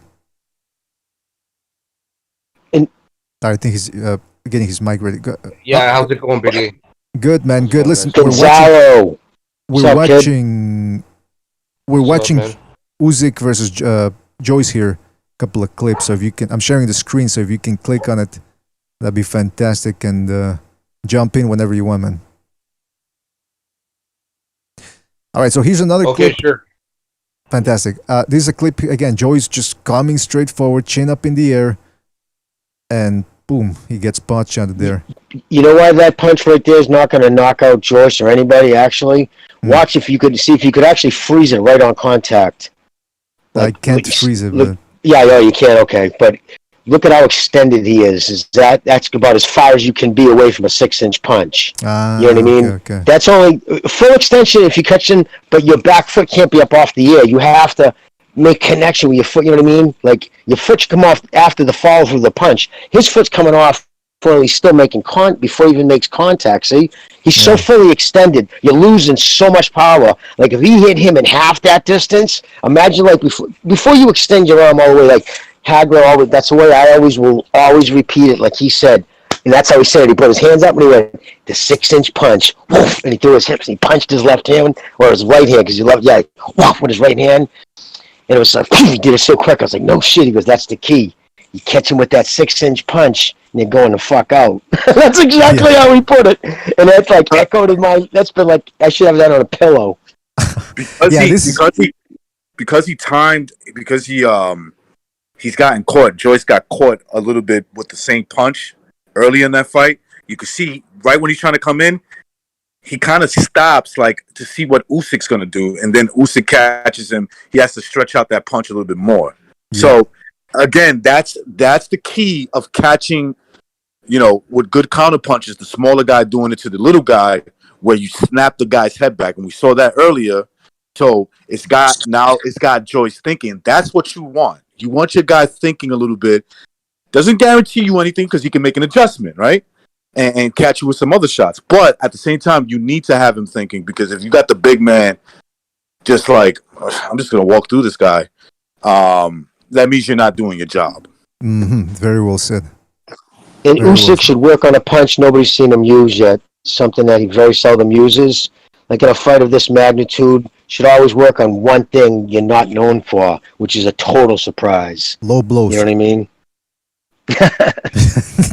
Well, you know what else? But like, if you got him see the follow-up punches is where the 6-inch punch, and that's where the power punches are going to land. Yeah. It's just almost, you got to be like Tyson Fury. I'm like Wilder. He'll put you out in the end of a shot because it's a snap. Like that's where all his power is coming from because of his body position. It's completely different than the way Usyk, his body is there. Yeah, and by the way, to your point too about him over committing in there with the shots, you can see that the fact that he's too far away because you see him at the end, he's squaring himself up. The back leg goes up. Look at him, exactly. Completely squared up, exactly. But I will say it's a flashy shot, the type that creates excitement with the judges. So I think that's what he's going for. You know what I mean? Now whether he can do that and impress the judges over in London, that's the big question. Well, Jimmy's right that due to a lot of the foot coming up and stuff is taking the power away, but you also need to lower it about half an inch to an inch because that was hitting him on the cheekbone, not really on the chin. Most of these are hitting him like on the mouth, around the nose. These are just barely missing the chin.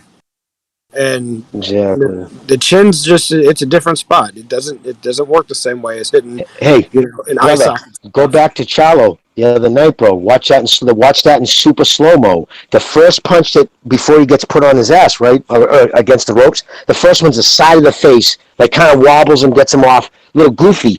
The second left doesn't have nowhere near as much on it, but it catches him, bro. Chief, right on the button, right on the edge of the chin. And it's like lights out. Anybody can do it. People sitting right home right now, just lightly tap yourself anywhere around your head and then go right down to your tip of your chin, tapping, and you'll feel your eyes shake because that's where it holds all the muscles, hold the gel. Because getting knocked out is just your brain touching the side of your skull. It moves in the gel, and it just... because it's like, okay, danger, and it shuts itself off. That's how you get knocked out. But you're 100% right, brother. If I may say something about this clip here, it's interesting because now he's backing Joyce up. 1-2, wild 1-2, good left hand, snaps his back, keeps coming, parries, comes back with a 1-2. So he's not only is he comfortable trading with Joyce, but he's doing things, sophisticated things on the fly. Like, what I'm trying to say is he transitions between offense and defense pretty quickly. And if you're the big guy and you're used to pushing guys back and now all of a sudden a small guy is pushing you back, psychologically that could defeat Joshua, take something out of him in the fight. Now that last punch there in this clip, that's a nice extended punch that hurts. Not this one, but the next one coming up. Ready? This one right here. Boom. That was a better one. That one was probably, but this one coming up right here. Boom. Yeah, that one fucking ring him. I guarantee you, out of all those punches, that one's because he's off balance, pushes him back. But this next one turns his neck. Good one. Boom. All right, then he good jab, and then but see, it's right on the neck. It's missing that jaw or that chin. I mean, I think, and Jay, I think he'll hurt AJ a little bit more if he catches him with those shots. Well, look at the size of that dude's neck right there. That's why, too, right? Look at Joyce's neck. It's like a fucking but Joyce, offensive lineman. Real quick, Jimmy, Joyce is naturally bigger than AJ muscle-wise. That's more I'm looking at their weights. Muscle. Yeah, exactly. I'm looking at their weights of what they've been weighing in, and I think that the more sculpted Adonis is definitely Joshua. Right. But the thicker, bigger man, I mean, some wide receivers look like, T.O., and they look like they're just carved right out of marble. But you put that up against an offensive lineman, and it's just some guys are just bigger. They're just bigger. They're just bigger. They're just more solid. It's round muscle bellies. That's all. It looks good with their T-shirt off. You stand Charlo next to Castano together, right, with a T-shirt on. Castano looks wider and bigger and thicker. They take their shirts off, those round muscle bellies. It's an optical illusion. That's why bodybuilding is an unfair sport. It's just it's whoever's born with the better genetic wins. Right. So it makes them look stronger than they actually are. Like this kid Joyce, look at him, he's got thick joints. He doesn't have that big around muscle bellies, but yeah, he's got a big thick neck. Yeah, that gets pretty tiresome too. That gets pretty tiresome when you got great genetics like I do, and people go, "BDA, it's not fair." Well, okay, life ain't always fair. Yeah, man. but you just do everybody a favor, man. You always put like, when you're around our girls, everybody should know. We always make BDA put a shirt on, even when we're at the beach. When me and BDA used to go clubbing in Manhattan, I used to say, "Stay away from me. I need to get something too. Now I don't want to hang out with girls that only like you." Recognize when I went with them last time, I was like one of those fucking feeder fish that hang off a great white. I was just catching the shit off. He was just pushing away. It's crazy, man. Seriously. Well, I'm telling you. I don't know why you guys. First of all, I don't understand why Recognize all of a sudden when he did his voice, he turned Jewish all of a sudden. Oh, I want something. No, seriously, rewind it. You can rewind it on the fly. You can see what I'm talking about. I'm from New York, man. I mean, yeah, New York. I'm from New York. All right, let's go. All right, so again, here he's walking Joyce down. This was in the third round when he really started opening up. Jabs, hits him with the left. Again, not the biggest left in the world, but it did snap his head back. Now, one thing I will say, because now we get a full view of Usyk's body when he's throwing. One of my things that I don't like, and I want to get your opinion on this, his legs seem very straight when he throws shots. Winky Wright had the same thing there where I think it's because he wants to be in a certain equilibrium when he's coming forward with his hands up, and so he keeps those legs straight. But I don't know, what do you guys think? Legs too straight for the most part, or? I'll tell you what, you want to know a weird thing? I'll tell you right now, I bet you, he's probably not a very good dancer. He just probably doesn't have great rhythm. He's just stiff. He's a white guy. He seems to be a white guy type of fighter. No, you know what I mean? Just it is what it is. You know what I mean? I'm a white guy, but I fight more what people would say black. Like when I boxed, because I could dance, so I was good rhythm. I didn't just stand there like a meat stick. Not saying that's what this kid did, but a lot of the Irish Italians where I'm from would just let you beat on their heads. Nigga. All right, listen. I don't know. I think that's his problem. I think he's a little stiff leg. You're right. He doesn't not bending at the waist enough. Yeah, that's the thing. That's something. That's what I've noticed, man. He doesn't bend at the waist. That's a pushing punch right there. In these videos, he doesn't have to. He's not. We're just talking about overall for punching power. At the end of this one, he's pushing that left punch. He's not turning on it. Hey, I'm gonna change clips here. You guys talk about it. I'll be right back. 2 minutes. All right. Bucho, what the fuck are you, dude? You talk on it. Yeah, I'm just watching I'm just listening to what you guys. When you start snapping the guy's head back like that, Jimmy, everybody knows this, right? If you have just been in a fight, that's when that guy he has to respect you, right? He has to. Now he's starting to understand that could turn into a bigger head snapping shot. And what happens when you keep getting your head snapped back? The juices on your neck start to go away, and then next thing you know, you're reacting worse on every punch. So Exactly. Especially if they don't pop your neck before the fight, so that that nitrogen's built up in your joints. You hit it just right, and that pops right in the middle of the ring. You hear that snap in your neck when you get shot, and that. And here's another thing. Guys. When a guy smaller than you starts doing that, it also has more of an effect psychologically too, because now you're look, whether people admit it or not, the natural instinct when you look at your opponents, you size them up. You start sizing them up. You may not communicate that to anybody else.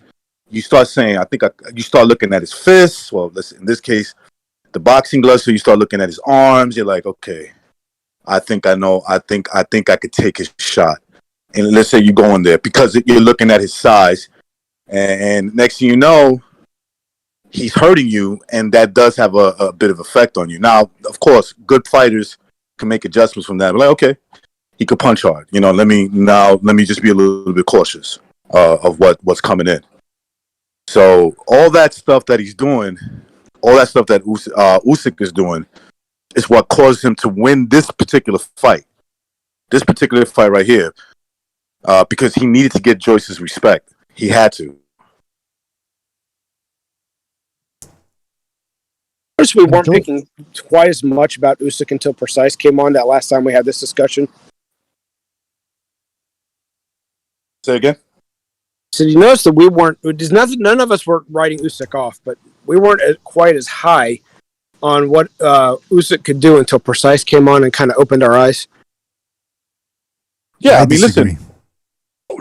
When you go into a fight, when you watching two guys, and you're looking at the size. Look, it might turn out that way. I don't know what the hell's gonna happen. He could hit Usyk with one shot, and Usyk's like, man, that's the hardest I've ever been hit.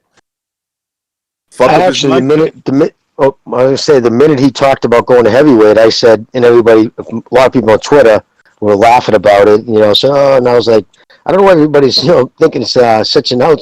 I said I wouldn't be surprised if he has a belt. It's faster than people think. I'm not surprised. Because he's got enough talent. Like you said, actually, you used the right term, ring IQ. There's not anybody in that division with his ring IQ. The kid, he's got he's a student of the game. But you're right about one thing, Jimmy. He puts us too much weight when he throws that overhand left. He's not pushing off with his back foot. It's lifting up. Right. He's putting weight on the front foot. And of course, this was back before he turned pro. Pro. This was the World Series of Boxing, wasn't it? Yeah. Yep. Yes, right. So those don't even count. It's your record, right? Right. So he's shaking off the amateur, the amateur things that don't. Oh, dude! Oh my God! You're 100% right. There you go, right there, dude. That's why I'm saying, why is he fucking landing punches like an amateur? Because in an amateur, it's only the white part of your glove that counts. So it's you know what I mean? Like you're so right, dude. Bingo! There it is. I'm watching this the whole time, and I keep forgetting it was that long ago. I'm like, just the way he's landing his punch, those are amateur type throws. Because that's what you do. You push him straight. Because boom, that's all you want to do is just touch him with that white. In the amateurs, you put someone in their ass. And then they get up and jab you. It's 1-1. That's how they score. Yeah, but let's not forget you were pointing out the same thing in the Chisora fight. So it's not like he's, changed it up all that much. Well, I have to review the clips from the other fight. I haven't seen those in a while. But see, I think we're putting too much emphasis on whether the shot's perfect or he's not going for the knockout. He wants to hurt Joyce. He wants to stun him. He wants to get the clean shot, and he wants to win the. I mean, if the knockout comes for him. But he's not. He doesn't have that type of technique where he goes, I'm gonna fucking go all out for it with it. And it's look. I mean, the result speaks for itself. Look at Joyce. He gets all shaken up. He gets thrown off balance. I mean, it's terrible. A lot of these clips, you can see Joyce. Look at it. What is he? What does he do? Is he even aware of where the fuck he is? Look, what the fuck is this? Well, he's gotten better since too. He got his attention. Come on, man. He doesn't know what to do anymore. This is the sixth round. He's taking the punch, and he's not even afraid of getting punched at this point. He knows he can take the punch by this point because it's the sixth round. It was a 6-round fight, right? But he knows he can't hit the guy. I thought it's his sixth. It's just a 4th round. Okay. He can't hit the guy. He can't land a punch. He can't back him up. And now he's totally befuddled to where his brain's shutting down because every time he gets hit with a big shot, there's just this disconnect of, oh, just got hit again. Oh, thank you. Oh, and you're changed, sir. I mean, he's got nothing to go off of. It's like the bell ringing of the cash register time and time and time again. There's nothing left for him to really know how to do other than quit, which he doesn't want to do. So that's why he's just standing there getting hit because he's got no answers. He's completely befuddled. He's completely frustrated. That's right. Yep. He can't keep his hands up because if he keeps his hands up, then he's just going to punch his gloves. So he has to keep his hands down a little bit to try and draw him in. He can't land a jab. You can see he wants to throw a jab right here, and then he's like, "Nope, a punch is coming," and then he gets hit. He's totally lost. Very few fighters get more composed the more they get hit. You know what I mean? It's like that. The more you get hit and your head snapped like this, the more you're going to deteriorate. Especially Joyce, who, let's be fair, at this point in his career, amateur career at that, wasn't as seasoned as he is now. Now he's a little bit more composed, slightly better defense. But like Chief's point is an excellent point. He's been getting the crap knocked out of him in this one, befuddled, and so his technique's gone to shit. That's essentially what it is. Gained the big man's respect. That's what he did. If we saw different, like, one thing about, like, if this was from the fight, like, you could play the whole video, they would probably show slow-mos of different angles. So, you know what I can't ever see after he hits him? What tells the difference, what can tell you everything that he's hurting the guy, is this dude's eyes after he gets hit. Is like if he hit him right there, right? If, like, right with his head straight, like right there, is he focused again? If he's looking totally focused, his bell isn't running. Like, you'll see it, the eyes kind of float around a little bit. Mm-hmm. The eyes never lie, so it's hard to tell if he's actually hurt or if he's just fatigued right there and he's just... The eyes, he did, like Ucho said, he's leaving himself right there, but the eyes never lie, Chico. That's what I was gonna say. Fuck, Jimmy read my mind. All right, let's keep going. Okay, so now this is just a little right hook. Again, a little bit of a slap, but again, it's a clean scoring blow. Right, and then whoop, leans down, hands up, blocks the incoming shots there from Usyk. So again, from Joyce. So very good from Usyk there, shifting between offense and defense. Here, it looks like he was trying to set him up for the straight left off the hook. That hook's much better. Like, so there, but then Joyce switches his feet, and he's trying to get ready for the comeback shot, so he ducks under and decides not to throw the punch because he sees what Joyce is coming. Bam, he's in range, now he sees it, and he decides to cover up instead. Yeah, I can see that. Yeah. Right into the left. Oops, nope. He's out of range, and now I'm going to cover up. All right, so this other hook coming up, this one's good. He feints with the left and comes over with a hook. Yeah. Jabs, cuts in, drops the left and then he throws the right hook instead. Yeah, very good pressure fighting. And again, look at his feet. He's in range to land those shots. He's not smothering his work. But where are his feet? Outside of Joyce's lead. Lead foot, yeah. So all Joyce can try to do is throw a right hand. But he's not in position to because his angle too far back. But his left is going to be completely neutralized. He can't jab with it. He can't hook with it because his foot's in the wrong spot. He can't do anything with it. The only thing he's got right there is the right hand, and he doesn't have time to launch off of it because he's on the back foot. Mm-hmm. Hey, he's backing Joyce up, man. I mean, this is... Yeah, he's got Joyce's respect as the big man. The smaller guy, and that's for catching him with them sneaky shots earlier in the fight. He doesn't want to keep getting caught with that shot. If you're fighting a bigger guy and he doesn't respect your power, it's just probably a matter of time for you. Yeah, it's just a matter of time. That's it. I never saw this fight. Was it as one-sided as it looks? I didn't see the whole thing. Did you guys? I think he won like 4 out of the...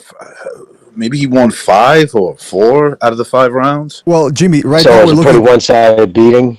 We're looking not at a one-sided beating, but it turned into him catching him with big shots. Listen, we're looking at the best moments here for Usyk, but we're gonna take a look at some of the weaknesses as well. But pretty much, Jimmy, all the flashy shots were landed by Usyk. It was pretty much a wash for him. Yeah. He's a better schooled fighter. You know what I mean? He was how many amateur fights did that dude have? Like Usyk had like 300, right? Yeah, he had over like three. That's he had a lot of, and fucking probably 2/3 of them were at the fucking world level. So that's this dude's. I mean, that's a long career. Absolutely, man. Yeah. Here and they train different over there too. The Ukraine, they do it more than the old Russian style. Like they won't spar like here. Like kids just they go to the gym 3 times. When do I get to spar somebody? And then they end up looking. That's where they develop terrible habits, dude. Yeah. Seriously, they look like tough men. Good gyms will take the fuck out of here, dude. You ain't going anywhere near that ring until you show you get some fundamentals. Our trainers used to make a jab one day all day. I mean, you had to get your fundamentals had to be without thinking. You don't have to think about them. You react. Mr. Miyagi, wipe on, wipe off. Stupid repetitive actions. You want to make it second thought, but yeah. So that's you could tell. Usyk is the dude who's been years of that. Absolutely great. That's a great way of putting it, and because some of these guys that all they like to do is you see some guys that are good, but all they do is spar, and so they develop good instincts, but the fundamentals. Bad habits. Yeah, no, seriously, he's notorious for that. That's all he ever did was spar. Beat up on these fucking club dudes he bring in. I mean, never did anything else. I mean, you can tell. Just look, he doesn't even know how to hit a speed bag. Come on, what the fuck is that? That's insane. Yeah. A world champion doesn't know how to do a peanut bag. Never mind a speed bag. You should do the peanut, the little one. That's the hard one. You should do it rhythmically too. Something went wrong. The fuck? What's going on, man? Yeah, I heard a woman's voice there. Yeah, some lady just yelled at me. They'll fall apart. They'll fall apart after a few rounds. They'll do good for a couple rounds. This clip here, I just want to show that, again, this is a classic him trying to get out of the way, but nevertheless managing to get his shots in there. Like here he stepped back, jabs, steps back, parries, left hand underneath, and whoops, and gets out of the way. That's classic. That's his bread and butter. The size difference doesn't look that drastic here. I don't know what Joyce is weighing here, but the 3 inches when Vladimir was standing over some guys, the 3 inches when Lennox Lewis was standing over some guys, just looked demonstratively intimidating. When Lewis was fighting Franz Botha, I think Botha was a solid 6'1", and Lewis is 6'5", but he looks so much taller and bigger. I don't see that here. Well, Usyk is 6'3.5" or 6'3", and Joyce is listed as 6'5". So I got him at 6'6" on BoxRec. That's why I was wondering. 6'6"? He's about the same height as Joshua. And Joshua's listed at 6'6", so I mean, yeah, they're about the same height. I think maybe this guy has more weight on him. Excuse me, Joyce. Not at this fight because according to not in this fight. He's more cut up. You can see he's more leaner. So I would say about maybe 245, something like that. This fight was at 91 kilograms, and I'm going to do the conversion right now. Hang on. Well, so no, this is 91 plus. So hang on. So there could have been a weight difference between these two. Yeah, he was younger. Joyce was. That's why. Yeah, he was a young man back then. He's still young today. What am I talking about? All right, so I just showed you him landing a wild left hook. Here he's backing Joyce up. Now the last left hand there that he landed straight down the pipe. Very dangerous shot because you can see, Chief, what do you always say? Head meets shoulder or chin meets shoulder? Chin meets shoulder. Yeah, that last left, oof. Almost made it there. And then he went for the body right afterwards. So, boom, knocks it back. Bam, boom. Both of those made the chin move over towards the shoulder. Then he hits to the body. Jimmy, you see how he's starting to follow up with his punches like you were asking him for? The reason why he's doing that now is because of the single shots that he was doing in the beginning. Those single shots, as the fight comes on later, those single shots start turning into follow-up shots. Well, yeah, but some of those shots we're looking at were in rounds 4 and 5. This is round 2. Oh yeah, what the fuck? That's okay. but still, like the name of the game when you're fighting a big guy and you find yourself in a situation where you only feel comfortable landing one big shot. You keep doing that, and you're still in the fight, and you're getting progress. They turn into follow-up shots. Yeah, this type of shot, it's incredibly dangerous. That's that mid-range shot that you don't see coming right on the Chinaru. And the interesting note is that Joyce grabs him behind the head immediately. There he's dragging him, and there he goes. That's what Joshua's going to be doing all night long. As soon as Usyk closes the distance and Joshua has him in range, he's going to grab him behind the head. Well, then that's incumbent upon Usyk's cornerman to immediately jump on the ref. Every ref has to come to your corner, check in between every round, and he's got to freak out on him. Fucking stop grabbing, even threaten to get a fight. I'm gonna file a complaint. You know what I mean? Yes. You can yell shit. You know what I mean? You just want to get it in his head. So now, nobody. It's human. You hear it enough. You're gonna notice it when he's doing. Then he's gonna be forced to warn. You know what I mean? Fucking Joshua. Then once you get so many warnings, then you start saying, "Where's the point, ref? Where's the point?" So. That's what trainers that's what people train. A lot of trainers don't do that enough nowadays. They're supposed to be. Remember, like Lou Duva screaming at referees between rounds. Let the trainer do what the trainer does. But look, that's where the head can come into play, right there. Look, he didn't do it, but look, right, boom. All right, he's grabbing my head now, and that's where I put my head right on his chin. Prick. If you're gonna grab my head, I'm gonna use my because look, all he's got to do here is if he steps in and puts his head down right on the chin, it's just say he's coming. It's lefty versus righty, so it wouldn't draw a foul right away. Even if he did it intentionally. Now, if you rear the head back like what Ortiz did to Mayweather, and you like rear it back and then launch it forward, they can tell if it's on purpose. But right here, all he's got to do is come straight, come forward, throw the punch. I'm throwing again. He grabs it behind the head. I step in and just lower my head with a punch coming with it. It can be intentional, and you won't even know it. And I guarantee you he's going to think twice before grabbing you behind the head again. That seems like a good answer right there. It's going to be interesting to see what actually happens in there, though. I mean, it's because it's going to happen often, I believe. This is also as a last resort. I mean, I never encourage anyone to foul anyone, but if first, grabbing behind the head's a foul. If they're going to consistently do it, no one's going to do anything about it.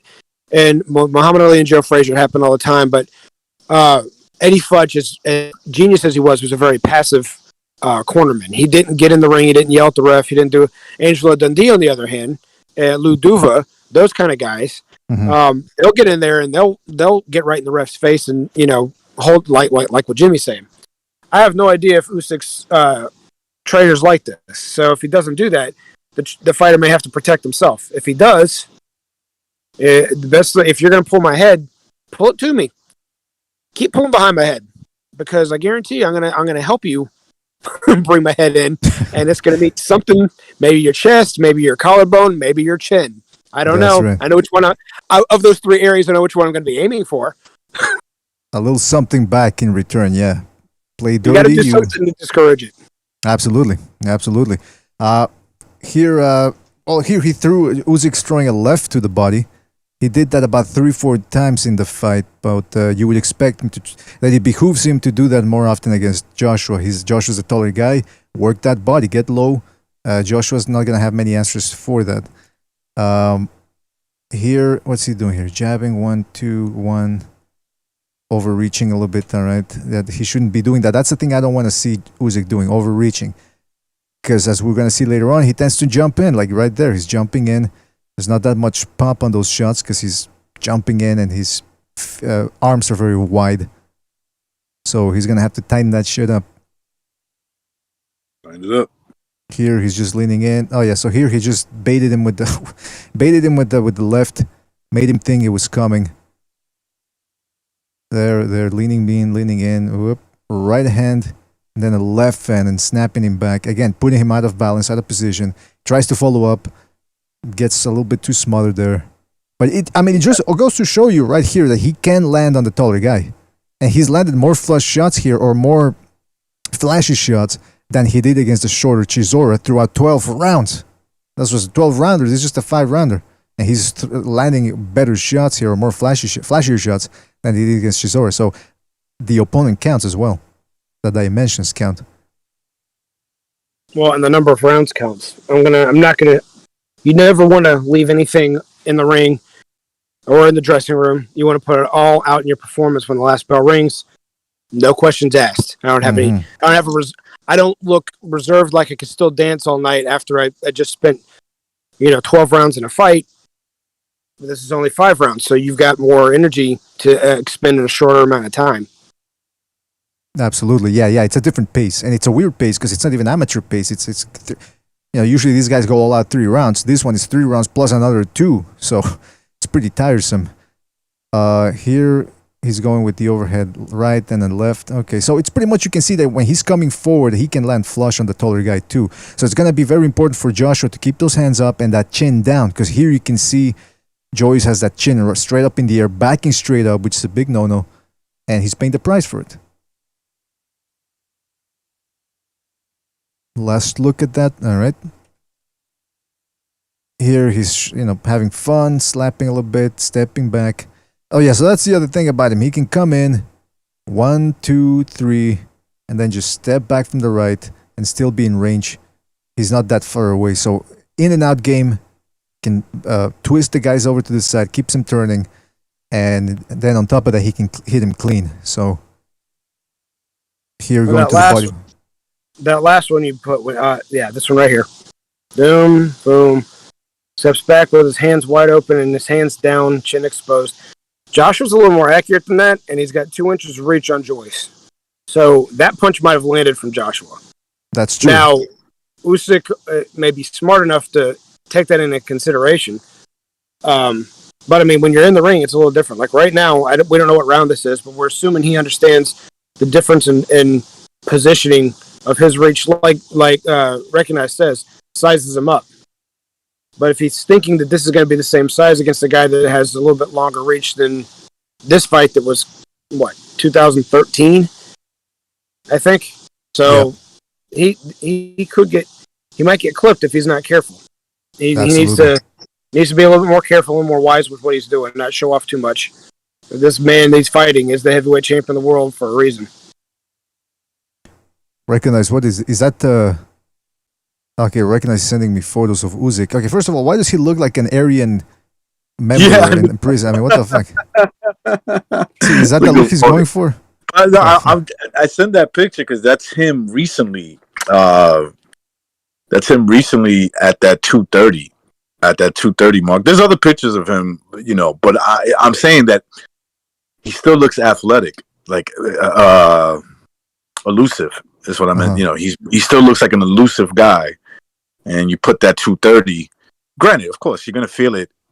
You're gonna feel more weight as fights go along, but I wouldn't totally discount that he can still manage that weight, and be as effective.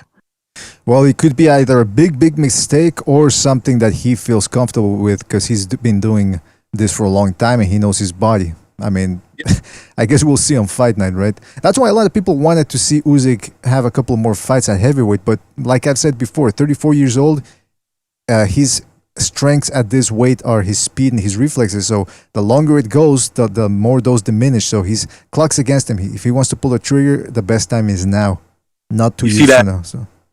See that plate of food he has? It's all like vegetables and beef and shit. It's like when did he shave his head? He looks like he means business. He means business now. He looks pissed off. He looks like a big motherfucker, bro. Like, just a big ass dude. That's what I'm saying. I think he's gonna try to do against Joshua. He's gonna do what he's doing here against Joyce. He's gonna really let his hands go, try to score some hurtful blows, man. He means business. In fact, if you doubt that he means business, let's reread that quote of his that he made as this fight was announced. He said, hold on a second. What did he say? He said, Usyk said, the path will be mastered by the walking one. You think about that. It's quite cryptic. Path will be mastered by the walking one. He sounds like he's been reading some fucking Orthodox scripture or something that was hidden away in the mountains. I mean, this motherfucker's crazy. But anyway, let's keep going here. We're almost done here with this. All right, so while you're moving that on, you look at his face in this pictures Recognize put up. his face is still sunken in.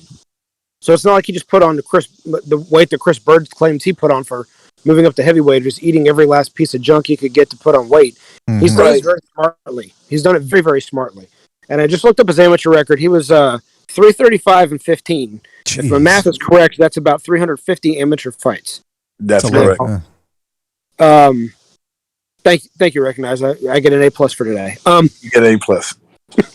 So yeah, he may be 35. Now that's a two-way street. That's 335 amateur fights. Some of those being 3-rounders, several days in a row. That's still the equivalent of fighting almost 15 rounds over 3 days, spread over 3 days. So he's had a lot of wear and tear put on him too.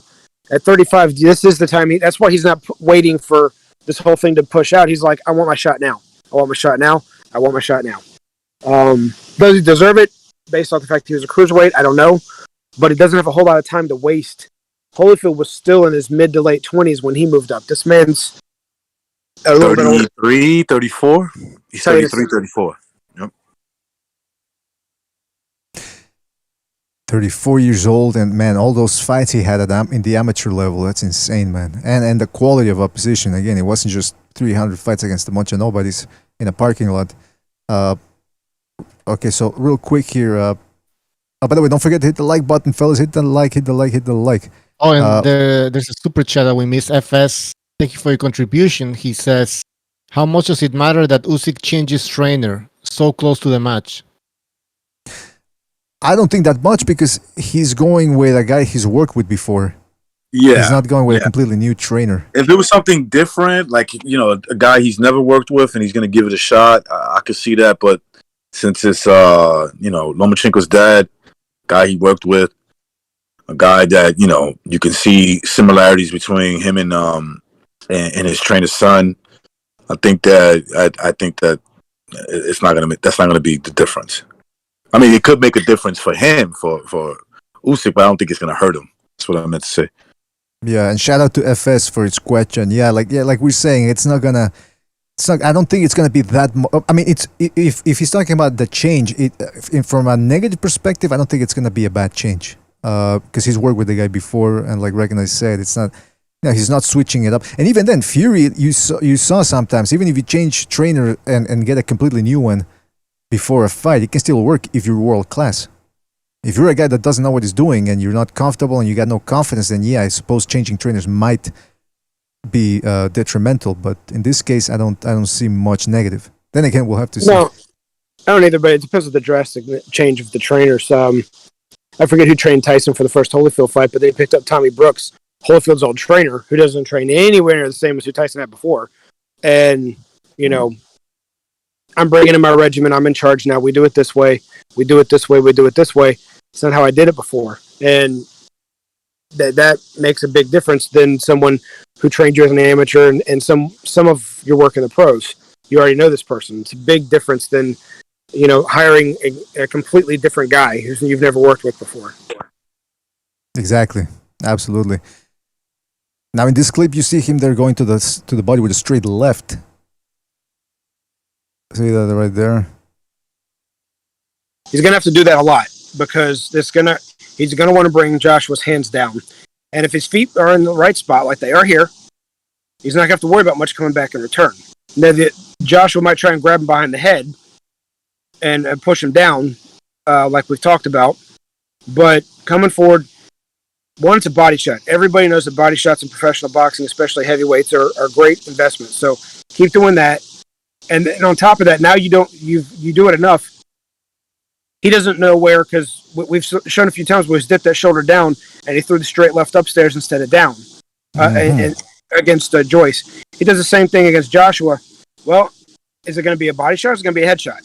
If you throw it to both, then he doesn't know which one to prepare for. And some of those clips that Bucha was talking about earlier, when he's throwing some of those lefts, his shoulder was down. He didn't know where they were going because obviously he'd been hit to the left of the body. So he's standing there, no one on the left is coming. He just didn't know where it's going to hit him. He was totally befuddled, and it knocked the daylights out. It almost broke his neck. So this is going to be a very important thing to set those kind of shots up later. Absolutely. He's going to have to be careful, though, because right there, that was a good distance and all that. But if he gets a little bit too close, he could be getting clinched or he could be eating an uppercut. Here again, he's trying to go After with all this talk, watch Joshua knock him out in the first round. Catch him with an uppercut coming in. Well, No, it is the heavyweight division, man. So No, right? I know. That's why everybody always wants to see him. Keep showing the edge of the seat. You never know what punch could land. That happens to Carl the Truth Williams against like Tyson or what's his name, Mike Weaver. It doesn't usually happen at the upper echelon guys that get taken out with one punch in the very first round. You never know, though. That's that. And obviously, Jimmy was. But the odds aren't in the favor. Right, but Jimmy's just saying, imagine after all this, we're saying, hey, man, it's going to be a very close fight. It's going to be competitive. And all of a sudden, whoops, it's a completely one-sided affair. And the flip side of that is we've had a lot of fun doing this, and we'll have to do it again sometime. Exactly. That's what we do over here, fellas. We talk about all the possibilities. Just because we pick one guy doesn't mean we're saying the other guy doesn't have a chance. And speaking of that, let's try to get these clips out of the way here. Because, we get it. Usyk is very good at catching tall guys. So that was the whole thing. People were talking about, Chisora, he put pressure on Usyk, and Usyk didn't look all that great. So imagine what Josh was going to do. Completely different styles. And you can see here what Usyk does against a taller guy.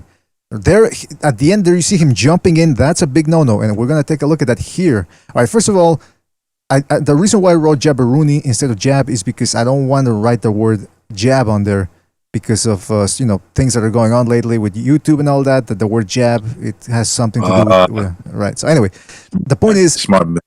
Is this another left-wing ridiculousness of using a word that doesn't mean the same thing? Well, what do you want from me, man? I just flow with the times. In these clips here, you can see Joyce landing that jab. Now, what does Joyce and Joshua have in common? A good jab. And I reiterate what I've been saying before. It doesn't even have to be a full-on, all-out shotgun jab. He just has to touch him like there, snap, move his head a little bit, and the judges are going to be giving a lot of credit for those jabs. This ain't going to be the same. This is not going to be the same criteria as Golovkin versus Canelo 1, where all of a sudden all those jabs don't, and even the second fight too, those jabs all of a sudden don't count as much. Now here they will be counting. Trust and believe. And there you see. The crowd's going to react if it's you guys said this is in Britain, right? Yeah. The crowd's going to react to every time his head, if he's got that same pony, well, he's bald-headed in those pictures recognized put up there, but if the sweat flies just a little bit, they're going to really react to those punches and cheer behind it and oohs and ahs, and that sways judges who don't wear earmuffs. Yeah, man, they should be locked away in a room watching the fight via a closed circuit. Harold Letterman used to actually say he'd wear earmuffs so that he couldn't hear the commentating and he wouldn't get swayed by the crowd. So he would watch the fight, and that's how he would judge his fight. He wouldn't weigh it on anything else anybody else said. But I don't know if everybody takes as far as Harold Letterman used to. Right, and that would explain why he was always screaming all the time. Okay, Jack, because he had earmuffs on. He wasn't fucking listening. He didn't know how loud he was sounding. But the point is here, fellas, Joyce did land that jab here a couple of times. And again, and the worst thing Usyk can do as well is go in there with the same haircut he had when he fought Chisora, that David Lemieux haircut where just if you get touched a little bit, the whole hair moves. That's gonna just tell the judge in the crowd, "Hey, I got a hit, fellas." So I think he should just go do what he did in the picture there that recognized Sanders. Shave that off, man. Even if you look like a member of the Aryan Vanguard, who cares, man? It's for one fight. Just do it already. You'll be all right. You'll be all right. Yeah. Just scare away certain people. Just do it. It'll grow back. Exactly. Yeah, it'll grow back. I mean, if his hair still grows back, you know what I'm saying? It'll grow back. I'm pretty sure it will. Yeah. All right, now the right hand. Will he lose power because he cut his hair? It's like Samson. I don't know. That's a good question, man. I was just reading that section last night, actually. No kidding. No, First Kings. I was reading it. Well, people forget that, he got the hair removed and he was captured. What was it, by the Pharisees, I believe? But he the did Philistines, yeah. The Philistines, yeah. But he did ask God for one last miracle, and he gave him the strength to topple those pillars and murder everybody, including himself. So just goes to show you that whole hair thing, it wasn't just the hair. You know what I mean? That's what Usyk has to do, man. Kamikaze style. Kamikaze. Yeah, Banzai. What was it? But yeah. But Look, but here again, here you can see him overreaching with that left, and boom, gets caught with a clean right hand. Now, again, this also dispels the rumors that where people go, well, what happens if AJ lands? Yeah, what is going to happen? Why, one shot's going to end it? Obviously, he can't take that. That's what a lot of people are under the impression that as soon as he lands, he's going to knock him out. And I'm not saying it's impossible, but when did we ever see AJ just land one punch and knock a guy out? True. Right. You know, I remember when Holyfield was fighting Foreman, everyone was just thinking, yeah, Holyfield should win, but just one punch, and that's going to end it all. And I mean, you got to, if the other guy can take a punch, you're going to have to put your shots together. And Usyk can take a punch. Yep. Absolutely, man. Now, if he hits him right there, that was a dangerous shot, because if he gets hit on the temple, it could discombobulate him. And you know what I mean, man? Those, if he wobbles a little bit, 10-8 round, right off the bat. Like we saw with Charlo Castaño this past Saturday. I'm just thinking ahead here, man. Maybe I hope I'm wrong. I hope everything's in line. It's a good observation. Yeah, they could do that. I know it's a good observation, but what I'm saying is I hope I'm people just saying. I'm just saying. I mean, we just saw it being, like you said. I mean, look, you could just look back at Saturday's fight. They gave this guy a 10-8 round because he buzzed his fighter. Absolutely. Absolutely. Now here again, he got tapped a little bit because we saw clips where Usyk moves the head, but sometimes he tends to come straight in, like right there. And again, not exactly the biggest shots, and you can tell that he's just shaking them off. Well, that one pushed him back a little bit there. He cannot afford to just stay there. See, that there when he leans to the right with the left hand down, that could be problematic too. Him jumping in, there he jumped in, could be a scenario like the one in which Lomachenko got dropped. See that? He's on his heels when he gets hit. Big problem there. If he gets hit, even if he's just off balance, whatever, look, he gets dropped, he's going to have to be chasing that knockdown back. So I don't like him jumping in, and I don't like him being on the same axis. Change levels the way he was doing in some clips we saw against Joyce when he was walking forward. Change levels, but don't just stand on the same spot there. See that there when he's on his heels? Very dangerous. Good point. You guys let me know if you want to move on from this or if you want to point something out. Or I'm going to let it run for another couple of seconds here.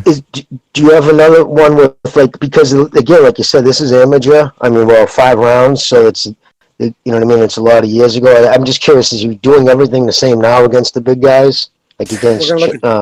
We're looking at Chisora in a minute, aren't we, BDA? No, we already did the Chisora thing a couple of weeks ago, and I don't have But against... Yeah, Jimmy, that's a difficult question because he hasn't fought any taller guys. Exactly. Heavyweights. So, only 2 heavyweight fights. Yeah, it's hard to put tape together when there's no tape out there. Yeah, that's what some people in the chat were saying. Well, why are we looking at this fight from 7 years ago? It's because that's the only data we have to analyze. We can't really... he hasn't fought any other tall heavyweights. Left hooks. What was the weight class there? Good question. I think he was at 220 or something. It was a heavyweight. He looks big. Yeah, he looks big. I mean, Usyk, he was definitely a lot bigger than he was at cruiserweight. Look at his back. Yeah, that's true, man. He's I mean, he looked a little soft, but now, according to the photos that Reckon is showing us, not only is he thick, but he's got some definition to him. So he's it's not all fat, you know what I mean? But yeah, you can tell he's a heavyweight, man. It was 200 pounds plus. It was 91 kilograms and above. So I don't know what the exact weights were. And when I looked it up online, on Usyk's record and Joe Joyce's record on BoxRec, it didn't give weights. It just said 91 plus kilograms. So, well, 91 kilograms is that's 200 pounds. Yeah. So they were fighting at heavyweight essentially.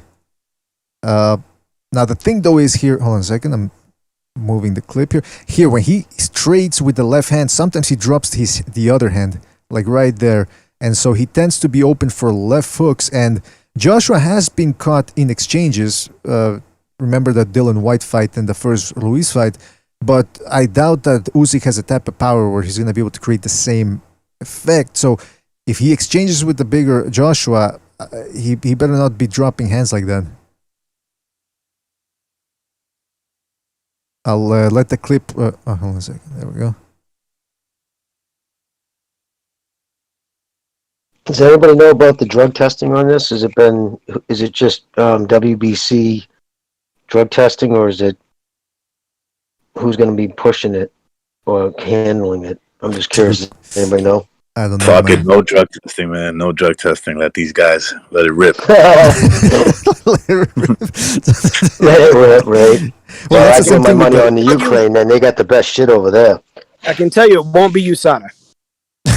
Well, let me tell you, the Spence Pacquiao fight, apparently, they're going to let him do whatever they want. Good. Well, I guess since Steve wrote that article, Victor Conte made a lot of noise. So supposedly they're going to start checking into that. Oh, okay. Well, yeah, Steve DM'd me that today because it's something I tweeted. Hey, let him juice, man. Why not? It's Pacquiao. That's what I say. Just let him. You know what I mean? Exactly. By the way, just real quick, we're almost done. We're almost done here, but just this clip here where it's a rare moment in which Joyce let his hands go. See there, Usyk stepped in, got caught with the right, and Joyce kept following up. See that? That's what Joshua's going to have to do. Whenever Usyk jumps in, overcommits, hit him with a combo, man. Throw 4 shots. Even if not everything lands, well, that right hand, see, he threw 5 shots. Not everything landed, but the last one did. That's the point of combinations. Not everything lands, but if you let your hands go, you're giving yourself the chance that something is going to land. And in there, one right hand, miss, block. Oh, that one landed. So that's what 100% of, what do they say? 100% of punches not thrown never land. Mm-hmm. Exactly. Yeah, there you go. Yeah. What do they say also? There's an expression, the chance not taken is not better. It's the opportunity missed. Yeah, something like that. I'm doing juggling things here at the same time. I can't function properly. But the point is, yeah, let those hands go. Make Usyk respect you and say, hey, if you jump at me, there's something coming back too. And that's the other thing that Joshua has to do. Make Usyk jump to him. Keep pumping that jab. Keep him off balance. And beat him. Try to beat him at his own game. Because listen, Joshua doesn't have a choice. He's not going to be able to walk Usyk down and put the type of pressure Chisora did. And even the type of pressure Chisora did didn't work out because he lost that fight. So I think that those people are saying Chisora lost that fight, fellas. Let's not look too much into it. And here again, another clip here. Usyk jumping and look at that uppercut. Now, very tight guard. See that? That's what I like about Usyk. He can move, but he has a tight guard. But what happened there? He was in line for an uppercut. And at the end of this 6-7 punch combination, he got clipped right there, boom, with a right hand, stepping back. So Joshua is going to have to work. One shot at a time ain't going to cut it. Or maybe it will with the judges. Like I said, the judges will give him the benefit of the doubt, but you never know. That's the main point. But Joshua has faster hands, doesn't he? Yes, absolutely. But that'll make a big difference. Is it going to wear him out to have to work that hard? That's a good point. Yeah, that's a good question right there. You know, because Joshua had stamina issues before. So, I mean, he didn't against Andy Ruiz. He came in lighter and he was in better shape, wasn't as big and bulky. But he didn't have to work that hard against Ruiz because Ruiz wasn't really pushing anything. He was right there to be. You can move around him all because he was big and bulky. Yeah. So, with that being the case, you're going to have to work a lot harder to do the kind of work you did against Ruiz against Usyk.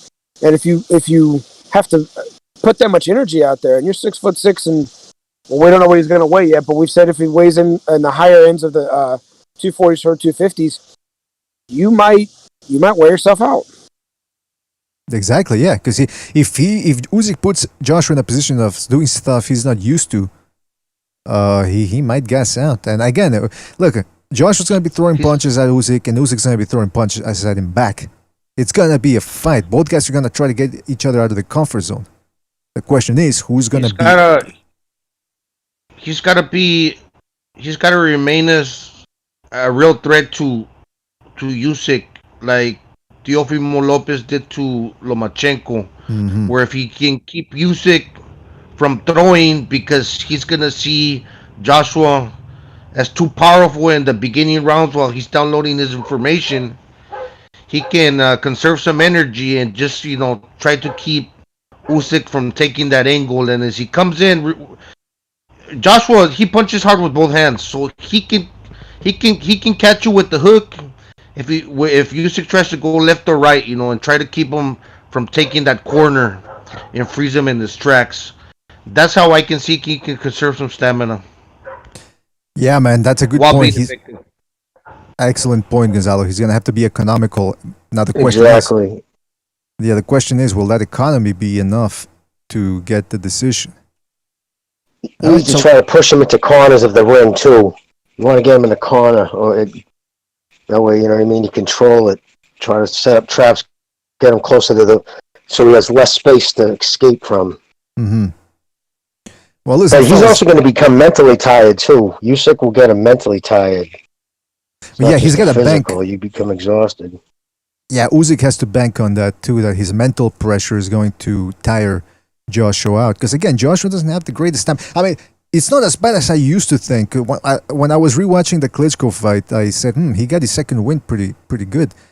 But it's still not the best type of stamina. And I suppose that's a sacrifice he makes by being so bulky. But yeah, man, listen, that was the infamous Joyce fight. Obviously, both guys have improved since then, but it does give you a good idea of how Usyk deals with tall guys, tall heavyweights, especially at heavyweight like Joyce, who likes to throw 1-2s and work behind the jab, a lot like Anthony Joshua. So, fellas, we're on July the 20th. The Usyk Joshua fight, if everything happens correctly, and it takes place September the 25th, that's almost exactly 2 months from now. And you have to assume that both guys were already aware behind the scenes that this might have been the date. So would it be fair to say that this is ample time for both guys to get a good training camp in? Oh, yeah. God, yeah. Because, like you said, Usyk's never out of shape. He's an athlete. He's a professional athlete. That's what he treats it that way. I read a long article about him. He's always, plus he doesn't have to worry about, he's not cutting weight. You know what I mean? He's just worrying about stamina. So he's out probably jogging every morning. He's probably got great lungs to begin with.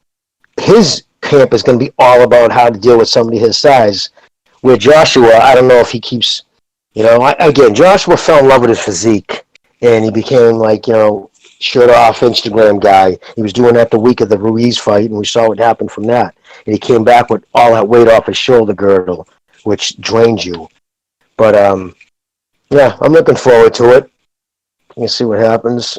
Does this happen before fucking Fury Wilder? well, Fury Wilder 3 is what, October, supposedly, they said? So this will happen before that. Yeah. That's interesting. Funny. Yeah, interesting, because we all thought it was supposed to happen this Saturday, essentially, the Wilder Fury fight. I know, what a fucking joke. Let me tell you something about Fury, man. It's very bad optics what he's doing. Like Steve Kim said when he was on the show, he's a couple of days after he tests positive and the whole thing's scrapped for the moment. All of a sudden, whoops, he's out and about. He's like, this guy just, there's something to like about him when it comes to him not giving a fuck. But then that when it flips on you, all of a sudden you realize, wait a minute, this guy really doesn't care about anybody else but himself for the most part, and it's a bad look. And also, somebody sent me a clip of his father selling some sort of mineral water or something from a spring or something that supposedly it's miracle water or something. I'm thinking, oh boy, they're certainly not giving that gypsy stereotype a good look or anything. You know what I mean? So it's just it's bizarre what they're doing over there. Well, and dude, you want to know? Listen, it tells everything about him. When you got young kids at home, right, like that, and you're out fucking banging lines off fucking hookers' bellies and asses, and then driving your Porsche at a bridge you've been and thinking, I'm going to kill myself. The fact your mind's even going there, when you got kids at home, tells you he's a narcissist anyway. Yeah, that's a good point, man. That's a good Most point. narcissists always meet a moment of they want to just end it all. That's the truth, man. Right. I haven't encountered it yet, so but I think I think you mean for the most part. I think that applies to. In other words, what you're saying is recognize, speak for yourself, bro. Don't. Hey, but you know what? Shout out to Get These Hands for his contribution to the super chat. He says Usyk better watch. Get these hands. He says Usyk better watch that uppercut while coming in. Yeah, that's what we pointed out, man. If he jumps in and Joshua draws him in, he could catch him with that uppercut, man. That's Gotta be careful. Absolutely. He needs to drop that lower arm down, come in more crab style. You know what I mean? Bring his left shoulder up to his left part of his chin. Drop that right, you know what I mean? His left hand down a little bit. Or whatever, if he's a southpaw, I can't remember right now. But yeah, he's a southpaw, right? Mm-hmm. Yeah, yes. Yep. So yeah, drop his right hand down to cover his. So if he's going to jump in, just in that part, he doesn't have to fight the whole fight that style. But when he jumps in, to make sure to be coordinated of keeping that, dropping that right hand, it protects you from the uppercut. But it also opens you up to a check hook. Oh boy, yeah, and let's not forget Joshua can fight off the back foot. There's there's two big questions here, and they're the most obvious of questions. Can Joshua be quick enough to outbox Usyk, and can Usyk handle this big heavyweight dude and do it throughout 12 rounds where he gets a decision? Those are two big questions right there. Is Usyk a fighter? Does he have enough balls to jump in the fucking frying pan? And he's going to have to put himself in danger to win that fight. Yep. You know what I mean? Does he do it? Does he have the balls to go in there? Or is he going to be the dude to just hang on the fucking perimeter, do just enough to lose? And then, is it a moral victory to him? Or I don't know. And to me, if that's the case, then get the fuck out of the heavyweight division, dude. You know what I mean? You know why? That's why Seriously, I'm just being honest. No, I got you. And that's why I liked Castaño, really respected man, because he got hurt in the second, and he's a pressure fighter, and that's all he can do. And he didn't say, you know what, let me back off and, nope. Let's just go to this. He actually continued doing it. And, exactly. Yeah. I wanted to mention something about that. And this is right why ahead, I know Castaño can punch. Right? How many times do we say that, and this is a well-known fact, if you don't have power on your punches, you're not going to be able to keep the other guy off you. Right? Well, Castaño's not a guy that's trying to keep other fighters from getting to him. No, he's actually chasing other fighters down. So it would be suicide for him to chase another fighter down if he didn't have any power on them flurries. Because the other fighter would just take those shots and get him as he's coming in. So obviously, if he's chasing fighters down, he's got to have some power, because most fighters that don't have power are usually retreating because the other fighter is collapsing in the pocket because they're not respecting that fighter's power. Gonzalo, perfect example. Santa Cruz against Davis, brother. Perfect example. Exactly. Those fucking punches didn't do nothing. Fucking Davis was just basically turning his head, letting him bounce off it, and then once he got him in the right zone, boom, lowered that punch he was looking for. That's exactly what you're talking about. If you don't have sting on your punches, you can come and shoe shine motherfuckers all day. They're just going to eventually get you in that right position and lower the boom. That was actually a bad style by Santa Cruz. It might have been a little fan-friendly, good to the eye, and he made it, at the end of the day, he said, I made it into a fight. But he wasn't looking to win based off of that.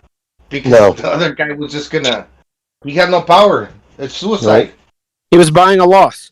It was one of his biggest paydays. He still has a belt down at He still has a belt down at 126, so he can just go back down there and defend that. And it was a no-lose situation for him. The only one that was in a lose situation would have been Tank if Tank would have lost, because he would have been losing to a bantamweight with no punch.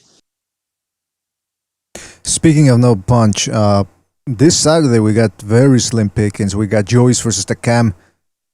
Not really looking forward to that fight. I don't see how Takam wins this. He can make Usyk look bad. I mean, Joyce look bad, but other than that, I mean, that's what we've got, man. But Joyce, that's the dude. He fought. Oh yeah, that was, I think, probably Joshua's worst fight. That dude needed to be beaten with a fucking knotted rope. He's just boring as fuck, man. Yeah, that was and they got stopped. It got stopped prematurely too. So it is what it is. That was to continue his knockout ratio, wasn't it? Yeah. With AJ and Takam? Yeah. There were like 90,000 people. Remember they showed the they showed a scorecard of a complete fight between AJ and Takam. It showed up on the broadcast by accident. Told you. No, I swear I'm not making it up, dude. It did. Like they. No, I know. And they even tried to make an excuse for it. Like somebody was. Yeah, I remember that. They fucked up. Hey, I wanted to mention something about Fury. one of the reasons why I wasn't very disappointed that the fact that the rubber match was canceled, and one of the reasons why I'm not surprised that this happened is because Fury. I've said it before. I remember 3 years ago when before Fury's comeback, and sometimes we would talk about, Fury says he's coming back, Fury's coming back, Fury's coming. And I remember saying at some point, let's stop talking about Fury until he actually comes back. Because all these, he's going to come back. It doesn't really matter until he actually does so. So this is a guy that does things his way, which can be respected at some point. But again, right now you're looking at a guy who's unhinged to a certain point, and he's not willing to do things. The only thing I respect about him is he whipped Wilder's ass. Yeah. Other than that, let's see, he's a real good fighter. Let's be honest, that's what it comes down to. I like him because he shut up the LDBC. And even then, that's the only reason. I don't really. There's nothing else I really like about that. I don't fuck with him. Yeah. Oh, would you stop using that expression? I don't fuck with him. That sounds. That's right. That's East Coast, man. That's East Coast. I don't fuck with you, man. Yeah, I don't fuck. Oh, that guy's nice. That guy's nice. What's next? You want to suck his cock? Stop it. Not on this show. This type of talk, I don't want to hear it. BDA, I don't fuck with that. Is it okay for him for Fury? He hasn't made title defenses, but let's say, for example, he beats Wilder in the rubber match, but then he goes on to fight Joshua, and then after that he calls it a wrap. Is he a Hall of Famer? Oh, absolutely. Yeah, absolutely, of course. No. Oh, yeah. He is. He's already of course he is. I could say he's already a Hall of Famer. Honestly, I could honestly say he's a Hall of Famer already. Well, he ended what was arguably the second best run in heavyweight division. Maybe not quality of competition, but due to longevity and title defenses. If he didn't beat Vladimir Klitschko right now would be handpicking guys. No disrespect to him, because I do like him as one of my. I like them a lot, but he would have been handpicking to make sure he broke every record. Having the title longest, most title defenses, and then freezing certain guys out to make sure he did that. Tyson Fury ended that he kept that from happening. Then everyone builds up Wilder for all these title defenses by knockout. Arguably beats him twice. And then if he beats Joshua, who's the current reigning guy, you've beaten everybody in your era worth noting. How can you not be in the Hall of Fame? Exactly, bro. Yeah, no doubt. But the biggest thing about that is the significance of what he did by ending Klitschko's reign. Joshua's one of the best right now. Wilder's one of the best right now, I know. But ending what nobody could before you, number one. And number two, how significant those numbers are. Because heavyweights don't have the kind of numbers. 65 fights. I think a combined 20-something title defenses. Over two reigns, he has over... well over 12 years as champion. That's the longest reigning. And then on just the last run he did, which was from Chris Bird all the way up until Tyson Fury, those numbers are extremely significant because nobody does that. Tyson couldn't do it. Holyfield couldn't do it. Lewis couldn't sustain it because he kept getting knocked out by 20-1 underdogs. I mean, it's just nobody else has done that. So you can question the competition all you want to. That longevity and breaking that longevity is historical. Hey, you tripping, fool? No, who said that? Hold on. No, you're right, man. I mean, look, that excellent points there, Chief. It's with Usyk unifying a strong cruiserweight division, and if he beats Joshua, who's considered number one heavyweight, yeah, that's Hall of Fame shit right there. Oh yeah, well he's going in the Hall after all this. I bet you his career's over, even if he doesn't do well in heavyweight, just for what he did at cruiserweight. He's probably, arguably, one of the best cruiserweights of all time. Yep. That's him and Holyfield. But then Holyfield. What people love, even though it doesn't matter in the pros, people love to add the gold medal. If you got a gold medal, you're already, and then you have somewhat of a successful career, you're already on your way to the Hall of Fame. Yep. Mm-hmm. Shout out to Get These Hands, who's donated the super chat. He says Wilder plus Fury equals boar meat and autopsies. Yeah, that's what they should call the event: boar meat and autopsies. How about call it "We don't give a fuck anymore"? Get the fuck out of here. Yeah, fuck off. Yeah, fuck off. Well, Wilder's last video, he said, man, of course, he always says, I don't want to talk about it when he gets to the nitty-gritty, but he said, yeah, man, ain't nobody going to be putting none of that gypsy gooju goose juice in my mouth. Oh, man, I don't want to get into it, is what he says. Like, of course you don't want to get into it. This is what I think about This is what I think about the Wilder Fury trilogy. Fuck out of here. Fuck all you motherfuckers. Tell us. Fuck all you motherfuckers. Oh, wait a minute. You can't hear it. Fuck. I've been... I thought it was total silence. I thought that's what you're trying to tell us. Yeah, no, yeah. I just realized that I changed the settings. All right, now if you can hear it. Fuck out of here. Fuck out of here. Fuck all you motherfuckers. Oh. Oh. Fuck you. Fuck you. Oh, I call that guy Kevin from New York. I know He does sound a little bit like Kevin. Yo, this is Kevin. Kevin from Chicago. That's Kevin from New York. You're in the wrong fucking city, you fucking scumbag. Oh. I love that, man. You know what's funny, too? You guys ready for my take? Bill de Blasio wanted no smoke. He was like, all right, man. Cool. My ass is so fat, even black men won't fuck it. Okay, that one makes no sense. Who's playing that shit? Hold on. Oh, damn. Yeah, I don't know who's You got a playing mouth that. on you, shorty. All right, you guys ready for my take on the third fight between them? Go ahead. Oh, come on. Wait a minute. This is the type of show. Was it chunky? This is getting low brow, There we go. man. This is getting low brow. You know, you want to know my take on it? Woo!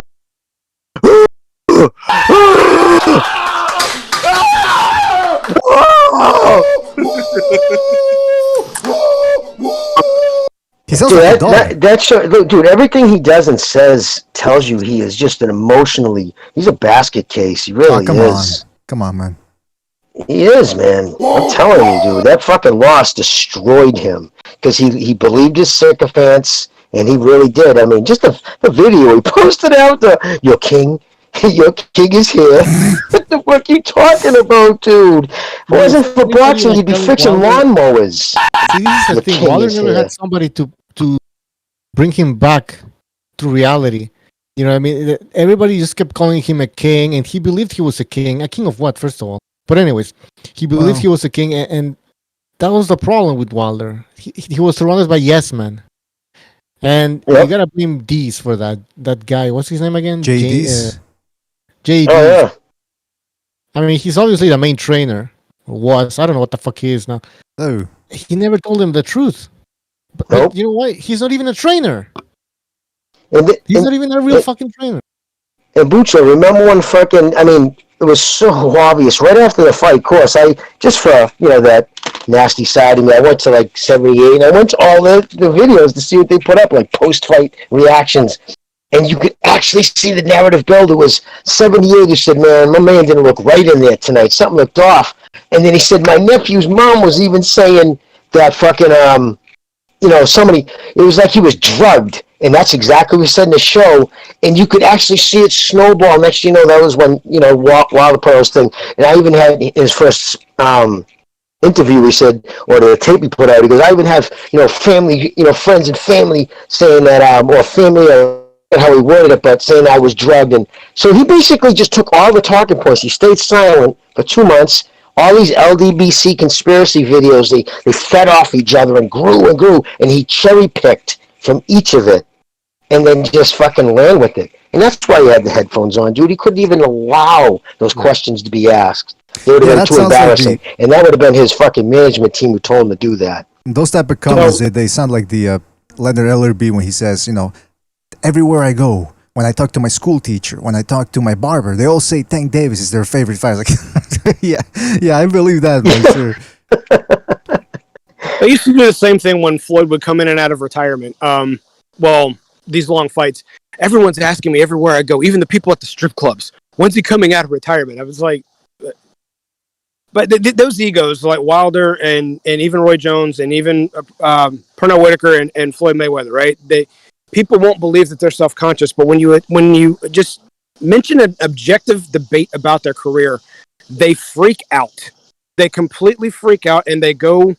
Like Floyd turns into a racist argument. Roy would talk over you and talk about everything he did. When he did that about Muhammad Ali, what did Muhammad Ali do? He barely acknowledged you. He just went on with what he was doing. Evander Holyfield, same thing. Guys that are confident, they don't care if you don't like them. They don't care. They don't care what you're saying exactly. It doesn't get under their skin, and they have no rebuttal because they don't need one. But everybody that sits there and tries to argue and debate, and I'm guilty of it too when someone comes at me. I have this sense of trying to prove when I'm right, okay? But I'm not as mentally tough as those guys. I know I'm not. I couldn't do what they do for a living. That's why I never did it. It wasn't my forte. I can watch it. I can analyze it. I wasn't good at doing it. Those guys are ultra confident to the point to where you're not going to get under their skin by trying to attack their character when they know you're wrong. And that's the difference between those guys. And then, I can't do a show without taking a slide against Mayweather. Then you don't have to stack the deck against your opponent like you did Manny in order to make sure that he still had the upper hand so he could say, look what I did. That's my take on that. Well, I was going to piggyback off that with, listen, everybody wants to, you want it, it's like cut and dry. I mean, that's it. You want to know if he's got serious insecurity problems?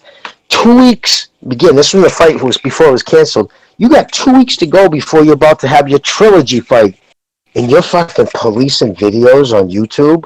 You're fucking petitioning Al Heyman to have Chris Colbert's video taken down because you just couldn't have his words in the ether being spread around. Yeah. I mean, think about that. Think about the insecurity. Most people wouldn't even give a fuck. He shouldn't even have known. I mean, it wasn't like, you think anybody on his team told him about that? They wouldn't have made the call anyways. That would have had to been Wilder. Made his training, he's on his phone looking, boom, all of a sudden, you know what I mean? There it was. I was listening to other channels, and they had this guy who's obviously pro Wilder. He was arguing that, how do you know that it was Wilder who wanted the video taken down? Because he says that it's not the first time that somebody talks bad about Wilder or talks about him in a negative way, and we've never seen Wilder actually take those videos down. Why did he take this particular video down? So there's because the person who said it was under a contract from the PBC, and it's in their contract, dude. It's a non-disparaging clause. They can't talk about even the product meaning fighter, and it's how it's even worded in their contract. Like, they can't say negative shit about stablemates, and if they do, if it's trying to like talk shit when they're about to fight each other, whatever. But I'm talking about like what he did, and right, I guess you could even do that as long as the dude didn't complain. And Wilder obviously reached out to Heyman, and somebody reached out to Colbert. Because think about it, what other reason would Colbert? He obviously doesn't gone back on his words. He doesn't think differently. So what would possess him? And it was him who did. It was Colbert himself who called this fucking place their fight hype or Floyd hype. Floyd actually sunk in a lot of money into that. He openly admits it. And obviously it was him who took it down, and nobody else. And actually they said it was Chris Colbert who called, but he was forced to. What a mess, I must say, man. What a mess. I think people should just bench press more, and they will be able to go bench press 200 pounds and say it was 300 pounds. and then have no listen, dude. When you have somebody yank on it, if that dude's hands touch the bar, it's disqualified. You don't think about it, but believe me, that dude took weight off his right hand. His fucking back was arched off the floor and shit. His feet were coming off the bench. He used every muscle but the ones he was supposed to. Shout out to Wilder's punching power. Shit, for a guy who can't bench press 275 pounds, I'll give him credit, man. Yeah, it's the fucking Ken Griffey Jr. Remember him as a baseball player? Recognize? Dude could hit a fucking ball 400 feet. He was a beanpole almost. But it was all it was his build. Wilder's got that wide ass back and the shaft. No, he's like a heavyweight Tommy Hearns. And he just turns his punches over. He whips him like a whip. Without the skill. Exactly. Exactly. You're not going to insult Tommy Hearns in front of me like that. I can't let that happen. His build. He's got the same build. I know. But I can't defend Tommy. No, I didn't want anybody else to think I was too. I wanted to make sure. Well, we determined that wasn't anywhere near 275, didn't we? Yeah, I was being nice. Even if it's 275, the dude probably weighs 230 right there. What the fuck? It's 45 pounds over your weight. You needed dudes to help you, and you're screaming like you just got somebody stuck their thumb up your ass? Fuck out of here. That's an image right there I don't want to get right now. Now listen, fellas. It's in there too late. It never actually left. But no, listen, the point is this. It was a good little informative session here, looking at Usyk fighting a taller guy. We did, I believe, a good job, a competent job. I won't say the greatest job. I feel like you guys need to step it up more. I obviously carried my weight and carried your weights as well. But hey, that's what I do. You know what I mean? It's BDA. Hey, wait a minute. Who said that? No, but you know what? It's going to be interesting to see. We're also going to take a look at a clip later on. Joshua's fight against Parker, because again, that's a fight where he fought a guy with quick hands, and he was very hesitant to let his go.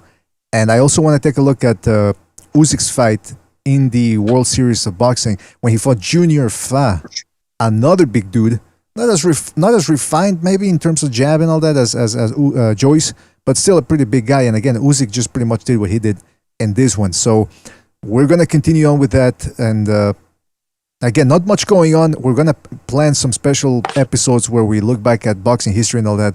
Because again, there's not going to be much going on until August, I believe. No, wait, actually, when's the next big fight? Let me look at my schedule here. Well, isn't Rigondeaux fighting Castamere or something? Yeah, but I think that's a couple of weeks. That's after. Isn't that after Pacquiao Spence? Hold on, let me check. Significant fights here according to ESPN. The next significant big fight, August 21st, Spence Pacquiao pay-per-view. And then afterwards, Pacquiao looks good, man. He does look good for his age. I saw him doing some road work, literal, like dancing out in the street with crowds around him. Looking pretty spry. Hopefully it makes for a great fight, man. Hopefully. Hey, by the way, September the 4th, it's already official apparently. Josh Warrington versus Mauricio Lara, the rematch. That's going to be an interesting one. Indeed. Perhaps the upset of the year. Maybe Josh Warrington can get some get back. Now, who is this guy? Oscar Valdez is fighting Robson Consellaco. What is that? I never heard of this guy. Consensao. Sí. He's good. Brazilian. He from Brazil. Brazil. Brazil. He's undefeated. Never really beaten anybody. What does that mean? So é pequeno, rapa. Oh, he's a gold medalist from the 2016 Olympics. All right, it's gonna be interesting. That's pretty good. So é pequeno, rapa. All right, what the fuck? Fucking I'm the small boss. No kidding. Hey, see, recognize. Yeah, go ahead, Gonzalo. No, I'm just interested to see if Valdez has improved significantly after beating Burchell, because he's training with Eddie Reynoso. And just sometimes if you win, when you become champion, you become better. But now that he stepped it up, and he's mentioned along the likes of the best lightweights, or what weight is he, super feather? Maybe he can step it up to where he becomes better. Then he can challenge somebody as good as Shakur Stevenson, who he himself leaves a lot to be desired, because he's not necessarily a complete fighter. He's good at some things, but I want to see if Valdez can compete against those type of guys with different styles. So I want to see if we've improved. Funny about Reynoso, man. He went from just that one-trick pony, basically just Canelo. Now he's like he's getting a stable of fucking champions, huh? Good for him. Yeah, we almost always see that when a guy gets enough success with one fight. Like, remember there was a point where Virgil Hunter, he had Amir Khan, Berto, Angulo, they all jumped in there with him because of the success he had with Andre Ward, but he couldn't quite sustain it. So it's it just never translated. Same thing happened with Buddy McGirt. He had almost every named fighter for a while, and then slowly, it's not that he's not a good trainer, he is, but he didn't keep a major stable of guys, and he had too much on his plate too. He had Turagati, he had Antonio Tarver, and then they just started adding more and more guys to him. But if you're a really good trainer, you're really maxed out at 3 to 5, especially at the championship level. Yeah, if those guys are fighting 2 to 3 times a year, and they're not fighting on the same card, and because that's even harder to do. You really 5's all you can handle, because you're always in the gym then. Yeah, that's why some of these guys, when they leave. And one fighter always feels slighted. One of your fighters will, you know what I mean? Because obviously when Pacquiao was with Roach, there was a lot of rumbling by other fighters like, Jesus, we don't, if Pacquiao walks in, it's Freddie just like, forget you. That's what his money was getting. I thought the Igedijus Kaveluskas versus Virgil Ortiz fight was 1 week prior to the Pacquiao fight on the 14th, 1 weekend. Not according to this. No, I thought they just announced it, didn't they? Yeah, and they got an undercard where that guy got robbed or what something happened. The Maloney guy, Oh yeah, no, the Bantam.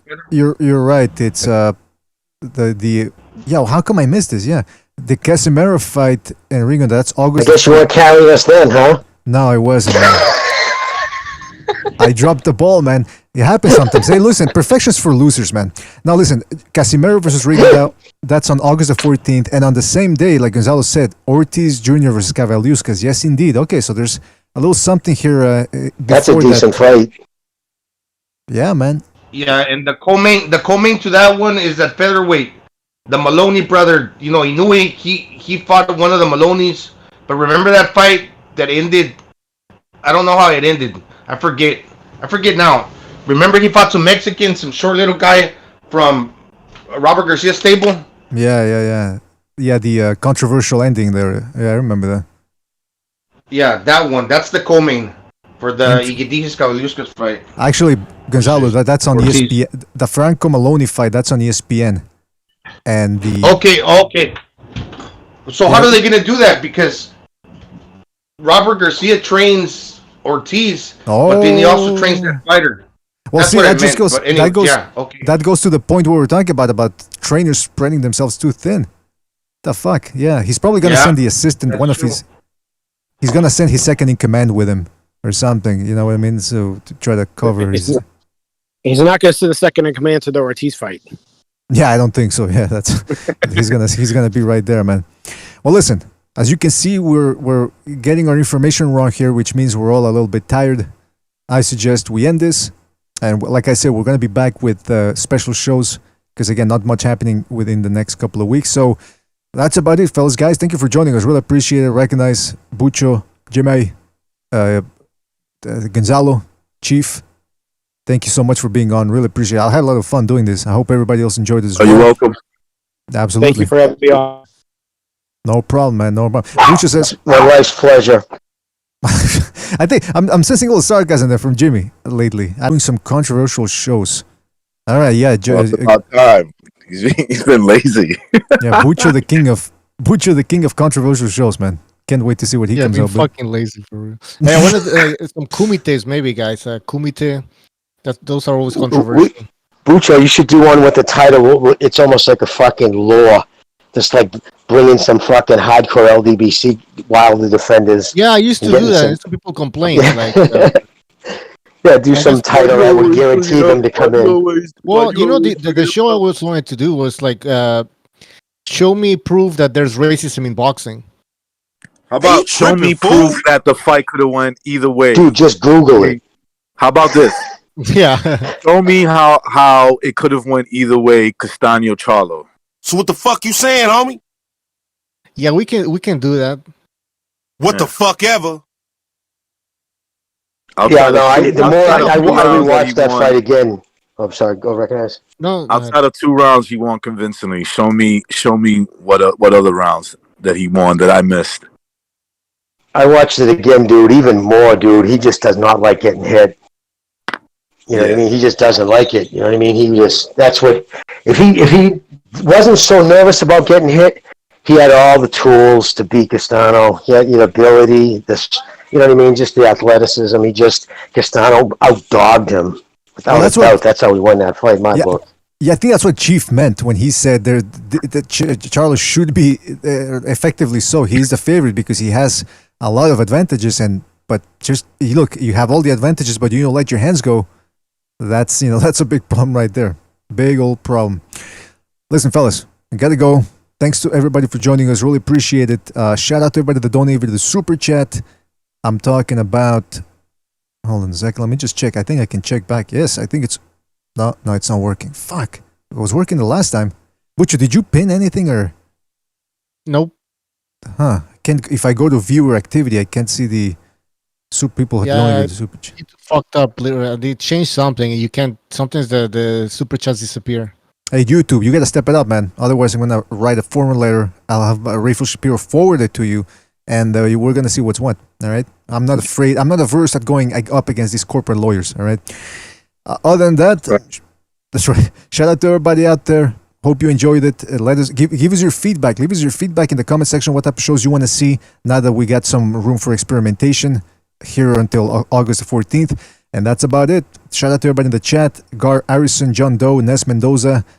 Nes Mendoza, Martin Taylor, All Sharps, Boxing, Fat Cheeseburger Nation. All right, what a name. The Greatest. And hold on. GB Guthrie, Jordan Sam Chiampini, Tony Yayo. One Foot Out the Door, Get These Hands. Javis Bickle, Tarvis the Chimp, Art Pacquiao, and many more people. I'm sure, fellas, thank you for joining us.